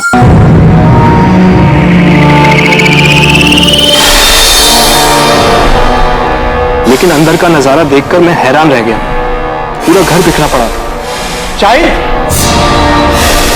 अदिति! मैंने अंदर जाकर भी देखा, लेकिन दोनों अदिति और शाहिद वहां नहीं थे। सर, मैंने शाहिद का फोन भी ट्राई किया था, लेकिन वो बंद था। मुझे समझ नहीं आ रहा था कि वहां हुआ क्या था। तुम्हें अपने दोस्त की इतनी चिंता थी तो फिर पुलिस को फोन क्यों नहीं किया? अगर इतनी बुरी तरह से तहस नहस था तो तुम्हें लगा नहीं कि कोई बड़ी बात हो सकती है? वो दोनों किसी मुसीबत में हो सकते हैं। सर, मैं डर गया था घर को उस हालत में देखकर। और फिर अगर घर के मकान मालिक को ये बात पता चल जाती कि मैंने ऐसे ही ये घर किसी को दे दिया, तो मैं बहुत प्रॉब्लम में फंस जाता सर। इसलिए 2 दिन तक मैंने किसी को कुछ नहीं कहा। फिर मुझसे रहा नहीं गया सर। मैं पुलिस के पास आने ही वाला था कि शाहिद का फोन मुझे आया। 2 दिन बाद, यानी कि 12 तारीख को। लेकिन अदिति का मर्डर तो 11 तारीख की रात को हुआ था। और शाहिद का फोन तो बंद था। इनफैक्ट 12 सितंबर की सुबह को कुछ सेकंड के लिए उसने अपना फोन ऑन किया था, लेकिन उस बीच उसने कोई कॉल नहीं किया। हाँ मैम, उसने अपने मोबाइल से नहीं, किसी अनजान नंबर से कॉल किया था। मनोज, वो लोग अदिति को उठा के ले गए। अरे कौन ले गया, कहाँ ले गया? उस दिन घर में हुआ क्या था शाहिद? मैं उसको प्रॉमिस किया था मैं उसे कुछ नहीं होने दूंगा, लेकिन मैं उसको नहीं बचा पाया मनोज। नहीं बचा पाया मतलब? क्या हुआ अदिति को? तुम लोग ठीक तो हो ना? मुझे उसके बगैर नहीं जीना मनोज। कोई मतलब नहीं है जीने का उसके बगैर। Hello Shahid, hello sir. मैंने फिर से उस नंबर पर कॉल किया तो पता चला वो नोएडा के किसी पीसीयू का नंबर है। मैं बहुत डर गया था सर, मुझे कुछ समझ नहीं आ रहा था। मैंने तो दोस्ती यारी में उसकी मदद की थी, पर इस झमेले में और नहीं फंसना चाहता था, इसीलिए मैंने किसी को कुछ नहीं बताया। अच्छा, शाहिद ने जब उस दिन तुम्हें फोन किया और कहा कि कुछ लोग अदिति को उठाकर ले गए, क्या लगता है तुम्हें शाहिद किसकी बात कर रहा है? पता नहीं सर, उसे किसी का नाम तो नहीं बताया, पर हाँ उसने एक बार बताया था कि अदिति के घर वाले काफी रूढ़िवादी किस्म के लोग थे। मुझे पता नहीं, और उस दिन शाहिद से बात करके मुझे सबसे पहला ख्याल अदिति के घर वालों का आया। पूरी संभावना थी कि अदिति की तरह शाहिद को भी मार दिया गया था। शायद वो आरोपी नहीं बल्कि पीड़ित था। ये केस अब ऑनर किलिंग का नजर आने लगा था। पर अब सवाल यह था कि घिनौना खेल किसके परिवार द्वारा रचा गया था, अदिति या फिर शाहिद? असम के कॉल रिकॉर्ड्स आ गए? नहीं सर, अभी तक नहीं आए, पर हमारी नजर 24 घंटे उस पर है। सर, मनोज को जिस पीछे से कॉल आया था वहां कोई सीसीटीवी नहीं है। दुकानदार को भी कॉलर का चेहरा याद नहीं है। हमने उसे शाहिद की फोटो भी दिखाई, पर वो पहचान नहीं पाया। मनोज की बात से तो ये ऑनर किलिंग का ही केस लग रहा है। एक काम करो, अदिति के ताऊ जगमोहन और पिता सुभाष, इन दोनों को भी कॉल रिकॉर्ड निकालो। हो सकता है इन दोनों ने ये काम किया हो, और पूरे चांसेस है कि इस केस में सुपारी दी गई हो।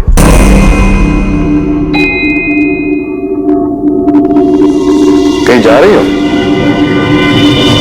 हाँ, वो थोड़ा बाजार जा रही थी, सामान लाना था। अरे तो ड्राइवर को बोल देती, वो लेके आया था। अरे नहीं, ये पास के बाजार ही जा रही हूँ, पैदल चली जाऊंगी, इसी बहाने थोड़ा चलना हो जाएगा।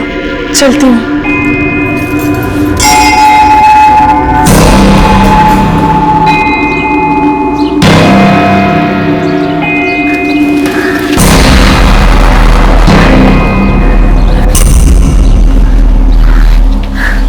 सोनाली, माँ,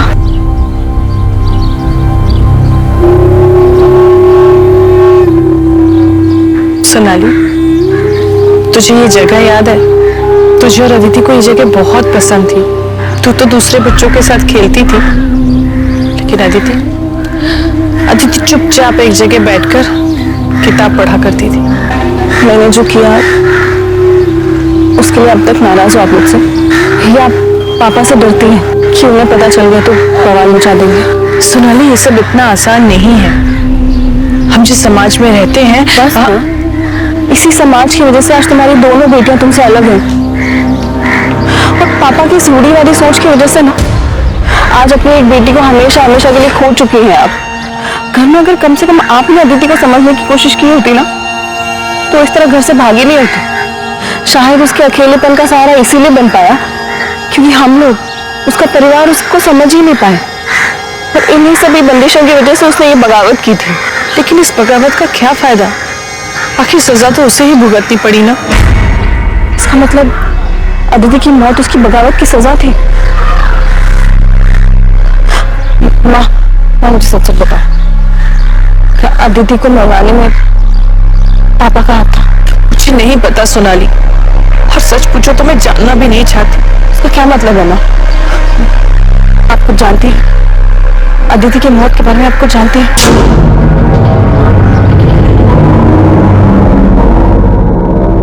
सुभाष, संभालो अपने आप को। अरे जिसने एक पल में बिना सोचे हम सब को पराया बना दिया, अपने नाम और परिवार की इज्जत के बारे में तक नहीं सोचा, उसके बारे में भूल जाना ही अच्छा है। भैया आप जिसकी बात कर रहे हो वो मेरी बेटी है। सुभाष, अदिति मेरी भी बेटी थी। मेरे लिए भी ये सब करना आसान नहीं है, लेकिन अपने परिवार और प्रतिष्ठा बनाए रखने के लिए हमने जो फैसला लिया है वो बिल्कुल सही है। जब से अदिति की लाश देखी है, तब से घूम फिर कर ये बात मेरे मन में आके अटक जाती है। फिर लगता है कि नहीं, वो ऐसा कुछ नहीं कर सकते, लेकिन उनकी बातें याद आ जाती हैं, और फिर लगता है कि इन सब के पीछे इन्हीं का हाथ है। हाँ, ये सोचे कि 3 साल पहले जब सोनाली घर से भाग गई तो मैंने कुछ लोगों को पैसे दिए, उन्हें सोनाली के पीछे भेजा था, लेकिन उसे मारने के लिए नहीं, बल्कि उसे वापस घर लाने के लिए। बाप हूं मैं उसका, कसाई नहीं हूं। इससे पहले कि वो भानु से शादी कर ले, मैं एक आखिरी कोशिश करना चाहता हूं। पहली बार सोनाली आपके हाथ से बच के निकल गई, आप कुछ नहीं कर पाए, लेकिन इस बार अदिति के वक्त आपको चांस नहीं लेना चाहते होंगे। वैसे भी अदिति आपकी सगी बेटी तो थी नहीं। जब अदिति और शाहिद आपके पास आशीर्वाद लेने आए होंगे तो आपका खून तो खोला ही होगा। मैं अदिति पर गुस्सा नहीं था, उसकी नादानी पर हैरान था। बुरा तो इस बात का लग रहा था कि मैं अपनी बेटी को समझ ही नहीं पाया। शायद इसीलिए उसने मुझसे बिना पूछे इतना बड़ा कदम उठाया, इतनी बड़ी गलती कर दी। तो मतलब आप ये मानते हैं कि अदिति ने जो किया वो गलत था? हाँ बिल्कुल गलत था, और आज जो उसकी हालत हुई है वो उसी गलती का नतीजा है। तो आप ये मानते हैं जगमोहन जी कि अदिति की मौत उसकी गलती की वजह से हुई? तो जाहिर सी बात है इस बात पर आपको खुशी हुई हो। ये कैसा बेहुदा सवाल है इंस्पेक्टर? अदिति मेरी भी बच्ची थी, मुझे जिंदगी में उसे खोने का दुख रहेगा। और पछतावा? हाँ, वो भी है कि मैं अपनी बेटी को समझ नहीं पाया। बाप होने के बावजूद अपनी बेटी को बचा नहीं सका। भैया का तो नहीं जानता, पर मैं अपनी बेटी को कभी कोई नुकसान नहीं पहुंचाऊंगा। हर मुजरिम शुरुआत में अक्सर यही राग अलापता है जगमोहन जी। ठीक है, इसके आगे मैं कुछ नहीं बोलूंगा। आप जो सोच रहे हैं उसे साबित कर दीजिए।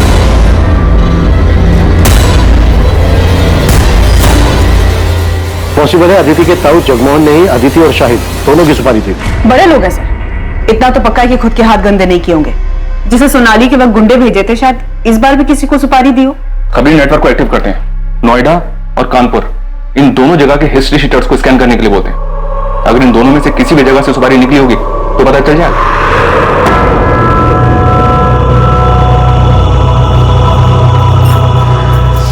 नुसरत बेटा, मैं समझती हूँ जो कुछ भी हुआ उसके बावजूद शाहिद तुम्हारा शौहर है, तुम्हें उसकी याद तो आती होगी, लेकिन जो गलती शाहिद ने की ना वो माफी के लायक नहीं थी। मैंने वही किया जो मुझे सही लगा। यही तो मुश्किल है ना अम्मी, आप सबने वही किया जो आप सबको सही लगा। आपको सही लगा तो आपने शाहिद की मर्जी के बगैर उनका निकाह हमसे करवा दिया। शाहिद को सही लगा तो उन्होंने मुझे बिना बताए अपना जीवन साथी चुना। आपको सही लगा तो आपने उनको घर से निकाल दिया। असलम को सही लगा तो उन्होंने, इन सब में मैंने तो अपना सब कुछ खो दिया ना। ना आज मेरे पास शौहर है, ना आज मेरे पास औलाद है। अरे मुझे तो ये तक भी नहीं पता कि शायद जिंदा है या नहीं। अम्मी, अगर आज तक आप सब कुछ सही करती आई तो मेरे साथ गलत कैसे हो गया? कुछ समझ में नहीं आ रहा है। इतने सारे सस्पेक्ट्स हैं पर किसी के खिलाफ भी कोई पुख्ता सबूत नहीं मिल रहा है। सर, अदिति के ताऊ जगमोहन रावत, पिता सुभाष रावत और प्रोफेसर विनीत अग्रवाल, इन सबके कॉल रिकॉर्ड स्कैन किए, सब क्लियर है सर। पर ये असलम के कॉल रिकॉर्ड में से गड़बड़ दिखाई दे रहा है। 10 और 11 सितंबर को इसका फोन स्विच ऑफ था। उसे अदिति और शाहिद के नोएडा जाने के बारे में खबर मिल गई होगी। उसने इन दोनों का पीछा किया होगा और मौका देखते ही मर्डर कर दिया होगा, और इस दौरान जानबूझकर अपना मोबाइल फोन बंद रखा होगा ताकि उसकी लोकेशन किसी को पता न चल पाए। तो शाहिद का दोस्त मनोज गोयल, जिसने शाहिद और अदिति को लास्ट टाइम देखा था, वो भी रायबरेली से है। तो शायद मनोज भी असलम को जानता हो, उसे आइडिया हो कि असलम नोएडा आया था या नहीं। बात करो मनोज। और मैं असलम को उठाता हूँ सर। पता नहीं क्यों मुझे ऐसा लग रहा है कि हम कोई लिंक मिस कर रहे हैं। कुछ तो है जो सही नहीं बैठ रहा है कि अदिति का कातिल खेल खेल रहा है हमारे साथ। है हिम्मत मुझ में पर उम्मीद थोड़ी कम, कर दे दो तुम साथ तो साथ उड़ जाएं हम। Very nice, it's actually very nice. एक काम करना, अपने इस असाइनमेंट का तुम इसी पोएम से करना। इनफैक्ट तुम ये पोएम पूरी क्लास के सामने सुनाओगे। नहीं सर, अब आपके सामने बोल लिया पर सबके सामने नहीं बोल पाऊंगी। अरे क्या हुआ, जैसे मेरे सामने बोला वैसे सबके सामने बोलना। डोंट गेट स्कैर्ड, मैं हूं ना। आपकी बात अलग है सर, आप शायद ऐसे इकलौते इंसान हैं जिसके सामने मैं ऐसे पोएम सुना पाई, क्योंकि मैं आपके साथ बहुत कंफर्टेबल फील करती हूँ।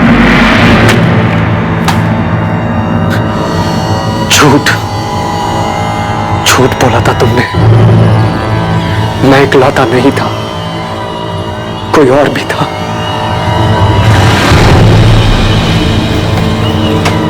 आ गया? जमानत मिली या जेल की दीवार फांद के आया? ताना मारने की जरूरत नहीं है, पता है मुझे। पुलिस को आप ही ने चुगली की होगी। आपको लगता है अदिति और शाहिद को मैंने मारा? मुझे किसी को चुगली करने की जरूरत नहीं बच्चे, लेकिन हाँ, अगर मुझे पता चला कि तूने मेरे शाहिद के साथ कुछ किया है तो मैं पुलिस के पास जरूर जाऊंगी, लेकिन तुझे मारने के बाद। हाँ मैडम, शाहिद के साले का नाम असलम है, पर मुझे ये नहीं पता कि असलम शाहिद से गुस्सा था या नहीं। मैं उससे कभी नहीं मिला। और कुछ पता है असलम के बारे में कि 10 और 11 तारीख को वो नोएडा में था या नहीं था? पता नहीं मैडम, पर असलम ने कुछ किया क्या? शाहिद के बारे में कुछ पता चला कि वो कहाँ है? मैम वो मिल तो जाएगा ना? कभी कभी लगता है कि अदिति की तरह कहीं वो भी। मनोज अभी इस बारे में कुछ पता नहीं चल पाया है, लेकिन अगर तुम्हें कुछ पता चलता है या कुछ याद आता है तो हमें फौरन बता। जी मैम।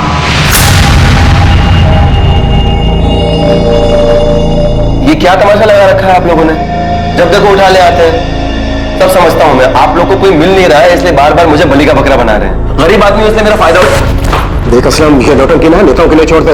इस बार पुलिस का डंडा चालू हुआ ना तो फिर रुकना मुश्किल है, सोच ले। कॉल रिकॉर्ड्स के हिसाब से 10 और 11 सितंबर को तेरा फोन बंद था। फोन क्यों बंद था तेरा? कहा था 2 दिन या नोएडा शाहिद के पीछे आया था ना तू? नहीं सर, दोनों दिन मैं अपने घर पर ही था। मेरा फोन खराब हो गया था इसलिए बंद था, और मैं बीमार था इसलिए फोन ठीक करवाने बाहर नहीं जा पाया। इन 2 दिन में तेरे साथ था कोई? ये तो इस बात को कंफर्म कर सके? ये इत्तेफाक नहीं हो सकता असलम कि जिस रात अदिति का मर्डर हुआ उस रात तेरा फोन भी खराब था। बल्कि सच ये है कि फोन तूने जानबूझ के बंद रखा था ताकि ये पता न चल सके कि तुझे नोएडा नहीं था। बच गया तू असलम। बेहतर तेरे लिए यही है जो भी सच है वो गलत है, नहीं तो ऐसा बीमार करेंगे कि जिंदगी में कभी ठीक नहीं हो पाएगा। सोच ले। असलम को बुरी तरह से तोड़ा, लेकिन अभी वो वही रट लगाया हुआ है कि 10 और 11 सितंबर को रायबरेली में ही था। इस बात की कोई सबूत नहीं है और ना ही उसकी बहन को इसके बारे में कुछ पता है ठीक से। सर अदिति के मर्डर में असलम के हाथ होने के पूरे चांसेस हैं, लेकिन असलम के खिलाफ अभी सारे सबूत सर्कमस्टेंशियल है। सबूत करने के लिए हमारे पास कुछ सॉलिड होना चाहिए। साहब मैं देता हूँ ना सॉलिड खबर। कल शाम को मैं नोएडा हाईवे के ढाबे पे बैठा हुआ था। उस वक्त वो अपना हिस्ट्री सीटर है ना मोंटी, वो भी वहां पर आया हुआ था। अब क्या बताऊं दोस्त, आजकल लोगों को जुर्म की कदर ही नहीं है। साला पूरे नोएडा में रेड गिर गया, इसलिए ना मैंने अब बाहर का काम उठाना शुरू कर दिया। अभी कानपुर का काम उठाया था। बड़ा काम था क्या मोंटी भाई? अबे जबरदस्त काम था, एकदम जासूस टाइप का। पेमेंट सुनेगा ना तो साला दब के ही मर जाएगा। एक हिंदू मुस्लिम जोड़े को ढूंढने का काम था। साले ने भाग के शादी की थी। तो काम हो गया था? अबे मोंटी शैम्पू कोई काम ले वो होना, ऐसा होएगा कभी? उठा लो मोंटी को। अब ये मोंटी बताएगा कि इसने कैसे किया और किसके कहने पर किया। चल बोल, वो हिंदू मुस्लिम जोड़ा कौन है और उनका पता लगाने के लिए तुझे कैसे मिला था? बोल। बाल नहीं साहब, सब बाल छोड़ दो साहब, प्लीज बाल छोड़ दो। आजकल फैशन में है ना, बिना बाल वाले हीरो की फिल्म ज्यादा हिट हो गई। चल बेटा तुझे डायरेक्ट हीरो बनाते हैं। यादव जरा कैंची तो लेकर। सब बाल नहीं साहब, तब बताता हूँ मैं बताता हूँ। तब लड़की का नाम अदिति रावत और लड़के का नाम शाहिद बेग था। उनको ढूंढने का काम मिला था साहब। मैंने यूपी, दिल्ली, नोएडा हर जगह अपने लड़के घुमाए, लेकिन साहब उनका कुछ नहीं पता चल पाया साहब। अबे ओए, नौटंकी बंद कर, समझा? अभी सच सच बोल, शाहिद की लाश कहाँ है और उनके लिए सुपारी किसने दी? जगमोहन रावत ने या असलम ने?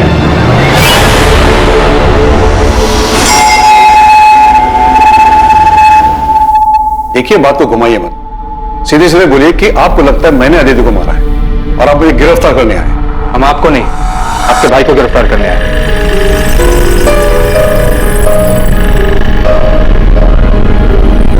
सुभाष को क्या किया इसने? वो तो यही बेहतर बता पाएंगे। मोंटी को नोएडा पुलिस ने गिरफ्तार कर लिया है, उसमें तुम्हारा नाम लिया। साहब 10 सितंबर को सुभाष रावत ने मुझे फोन किया था साहब। डन साहब काम हो जाएगा, दोनों को ढूंढ लूंगा मैं। मेरे आदमी हर जगह काम होती मैं आपको बता दूंगा। उसके आगे क्या करना है साहब आप ये बताइए मुझे। उसके बाद क्या करना है मिलने के बाद बताऊंगा। उनके मिलते ही मुझे फोन करना तुरंत। आपको देखकर ऐसा लगा नहीं कि आप इतने पहुंचे हुए निकलेंगे। एक हिस्ट्री शीटर से कांटेक्ट करके आपने उसे सुपारी भी दे दी। मैंने मोंटी को सुपारी अदिति को बचाने के लिए दी थी, उसे मारने के लिए नहीं। भैया बहुत गुस्से में थे और मुझे डर था कि कहीं वो उस गुस्से में अदिति को कोई नुकसान न पहुंचा दे। बेवकूफ समझ रहे हैं आप। देखिए जो भी सच है बता दीजिए। सच उगलाने के लिए हमें हमारे तरीके आजमाने पर मजबूर मत कीजिए। मैं सच बोल रहा हूं सर, आप मोंटी से पूछ लीजिए। क्या मैंने एक बार भी उसे अदिति या शाहिद को मारने के लिए कहा था? नहीं, मैंने उसे उन दोनों को ढूंढने के लिए कहा था। इसके बाद की प्लानिंग मैं पहले ही कर चुका था।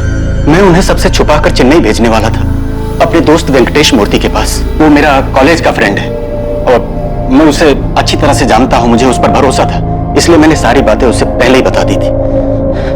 लेकिन इससे पहले कि मोंटी अदिति का पता लगा पाता, हमें अदिति की लाश मिलने के बारे में पता चला।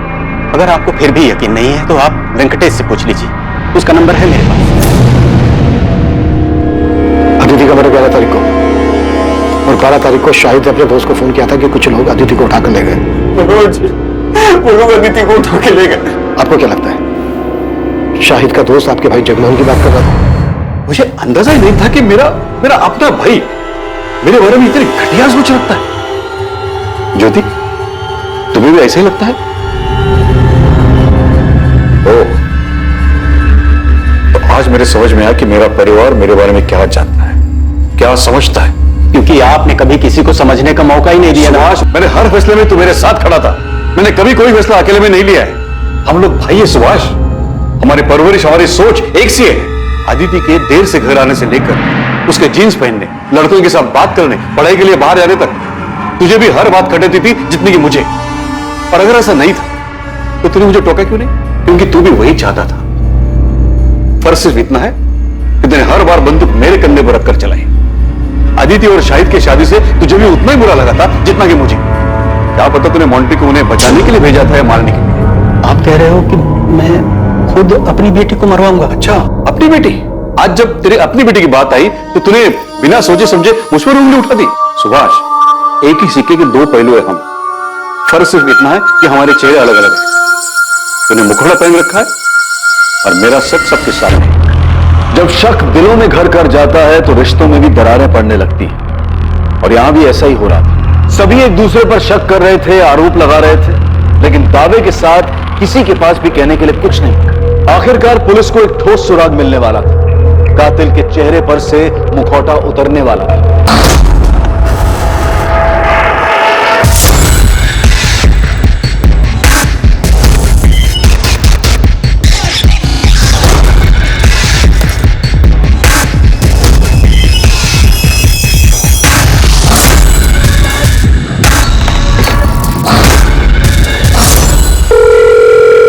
हेलो, एक टेम्पो का नंबर भेज रही हूँ, उसके ओनर की डिटेल चाहिए मुझे तुरंत।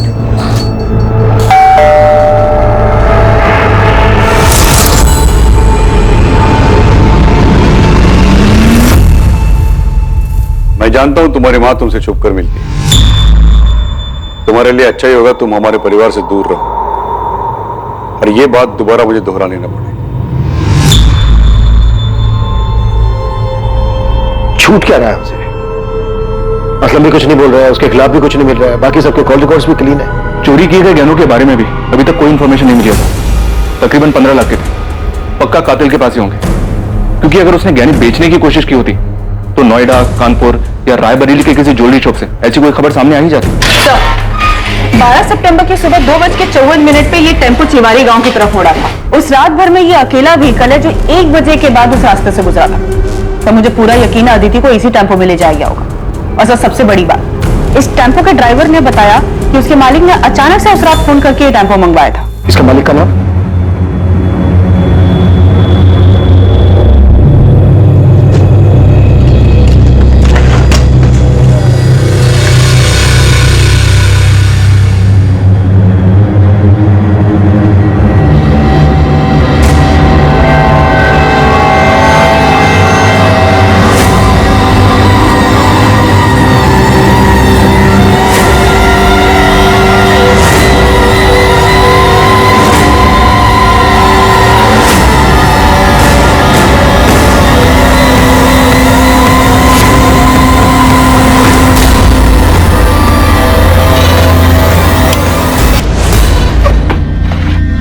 अरे अरे अरे अरे, दुल्हन क्यों बन रहा है? एक बार तेरी शक्ल तो देखने दे ठीक से। अरे तो तू है, ससुराल से बुलावा है तेरी, वहां चलकर चाहे जितनी मर्जी शर्मा लेना।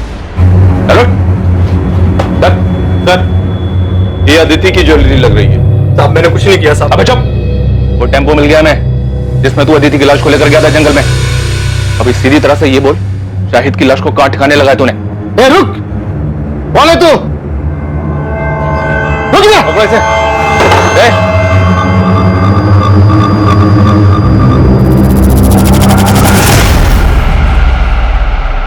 शाहिद देख,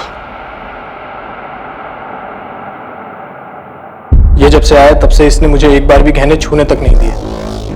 आज जब ये खाना लेने बाहर गया तो मैंने सोचा 2-4 गहने निकाल ले। मेरे साथ गद्दारी कर रहा था। इतना गिरा हुआ इंसान है।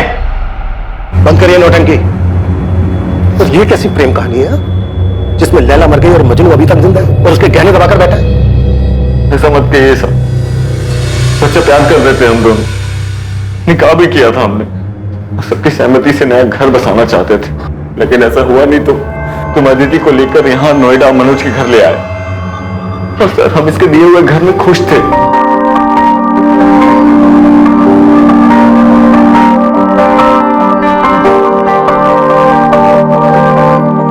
तुम?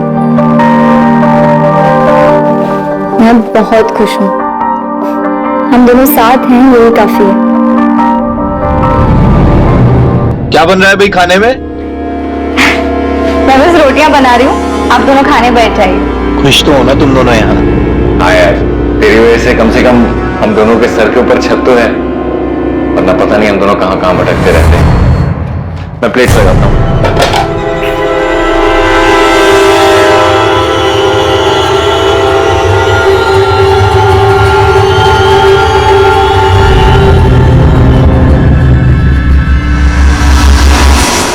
शाहिद ने मुझे कई महीने पहले अदिति की फोटो भेजी थी, मुझे वो तभी से अच्छी लगने लगी थी, और जब मैंने अदिति को सामने से देखा तो मेरा दिमाग घूम गया। मुझे हर जगह हर वक्त वही दिखाई देती थी। बस एक बार उसे पूरी तरह से पाना चाहता था। उसे सामने से देखकर बहुत बेचैन हो गया था मैं।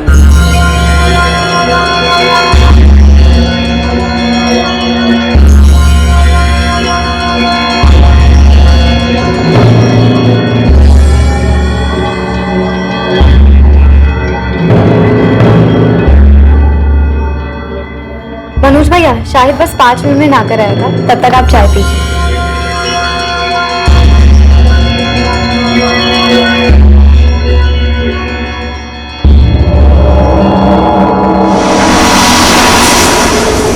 अब इस कमीने के मन में क्या चल रहा था मुझे जरा भी अंदाजा नहीं था। फिर आगे मैं अदिति से अकेले में मिलना चाहता था, उसे एक बार छूना चाहता था, इसीलिए मैंने एक नौकरी के इंटरव्यू के बहाने इसे घर से दूर भेज दिया और खुद अदिति के पास चला गया।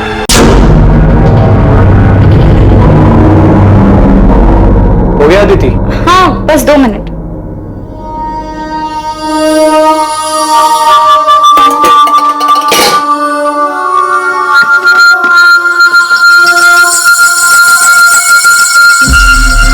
भैया आप वहां जाकर बैठिए ना, मैं चाय लाती हूँ। भैया क्यों बोल रही हो यार? नहीं, मैं तुम्हारा भैया हूँ ना तुम मेरी भाभी। आप तो शाहिद भी नहीं है। ये क्या कर रहे हैं आप? वही जो शाहिद करता है। दूर रहिए, पागल तो नहीं हो गए? देखिए, आप मुझसे दूर रहिए वरना ठीक नहीं होगा। शादीशुदा शाहिद में ऐसा क्या है जो मुझ में नहीं है? शाम तब तक भी मुझे नहीं मालूम था कि इसके दिमाग में क्या चल रहा है, लेकिन उस दिन जब मैं घर वापस आया तब मुझे पता चला कि कितना बड़ा कमीना है ये। अदिति, अदिति, अदिति! ये क्या किया तुमने? शाहिद शांत हो जा भाई, एक गलती हो गई यार, बहक गया था। बहक गया था? चल मेरी बीवी थी वो, प्यार करता था मैं उससे। बोला यार गलती हो गई। दिमाग शांत रख और मेरी बात ध्यान से देख। रोग आकर अगर तूने ये ड्रामा किया ना तो देख हम दोनों फंसे, और मैं बोल दूंगा कि इस कत्ल में तू भी शामिल है, और अदिति के घर वाले तुरंत मान जाएंगे। इसलिए हमारे लिए अच्छा यही होगा कि इस मामले को यहीं दबा दें। तुझे क्या लगता है तेरे बहकावे में मैं आ जाऊंगा? तेरा सच में दिमाग खराब हो गया है? देख देख शाहिद भाई, मेरी बात सुन यार, हम सालों पुराने दोस्त हैं यार, एक लड़की के चक्कर में अपनी दोस्ती खराब करेगा? अरे ये तो गई, वापस नहीं आएगी। इसके जैसी हजारों लड़कियां तुझे मिलेंगी। तुझे नई जिंदगी शुरू करनी थी ना, रायबरेली से बाहर निकलना था। मैं भी तेरे साथ चलूंगा, मेरे पास पूरा प्लान है, और हमारे पास इसके गहने भी हैं यार। हम दोनों की लाइफ सेट हो जाएगी। समझ रहा है मेरी बात?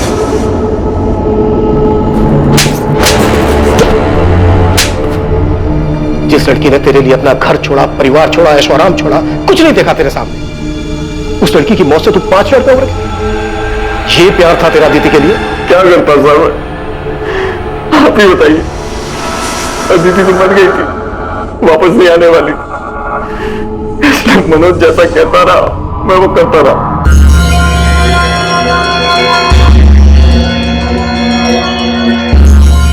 शायद देख, इस काम को हमें बहुत संभाल कर और आराम से करना होगा, समझा?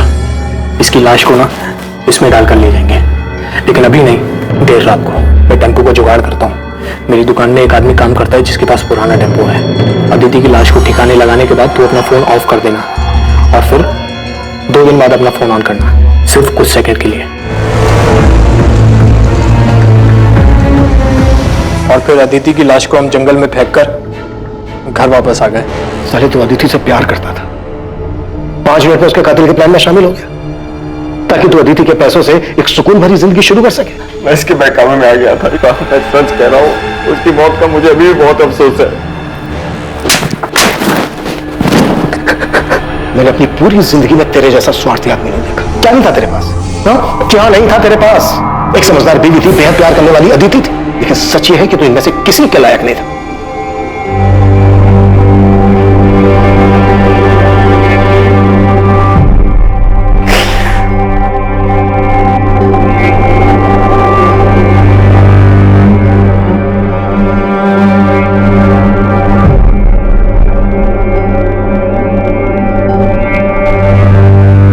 तमन्ना उड़ जाऊं नीले गगन में, पर कैसे उड़ूं, बंदिशें हैं इन परों में। है कांटों की दीवार रोके मुझे, ये प्रतिष्ठा की परछाई टोके मुझे। है अरमा छू लूं सितारों को, तोड़ दूं इन बंदिशों इन दीवारों को। है हिम्मत मुझ में पर उम्मीद थोड़ी कम है, कर दे दो तुम साथ तो साथ उड़ जाएं। झूठ का पर्दाफाश अक्सर इंसानी मंसूबों का भद्दा चेहरा सामने ले आता है। मुखौटा उतरते ही सच्चाई अपने आप सामने आ जाती है और इंसान की स्वार्थी, घिनौनी और लालची मंशाओं पर रोशनी पड़ जाती है। लेकिन इससे ज्यादा खौफनाक हकीकत इंसान के अंदर छुपा हुआ अंधकार है, जिससे वो खुद भी वाकिफ नहीं होता और जिसका आभास उसे जिंदगी की मुसीबतों के साथ जूझते हुए ही होता है। शायद भी अपने भीतर छुपे अपने इस खतरनाक रूप को शायद नहीं पहचानता था। उसने स्वार्थी होकर सिर्फ अपने बारे में सोचा, लेकिन मुसीबत के वक्त उसकी स्वार्थी फितरत की वजह से उसका मुखौटा उतर गया और उसके पीछे छुपा असल, घिनौना और भयानक चेहरा सामने आ गया। अब मैं अनूप सोनी आपसे विदा लेता हूं, फिर मुलाकात होगी एक और नए केस के साथ। देखते रहें क्राइम पेट्रोल सतर्क, सोमवार से शुक्रवार रात 10:30 बजे। और याद रखें, क्राइम और आपके बीच में सिर्फ इतना फर्क है कि आप कितने सतर्क हैं। सतर्क रहें, सुरक्षित रहें। जय हिंद। इस तरह के और भी एपिसोड देखने के लिए हमारे चैनल को सब्सक्राइब करें और बेल आइकन दबाना ना भूलें।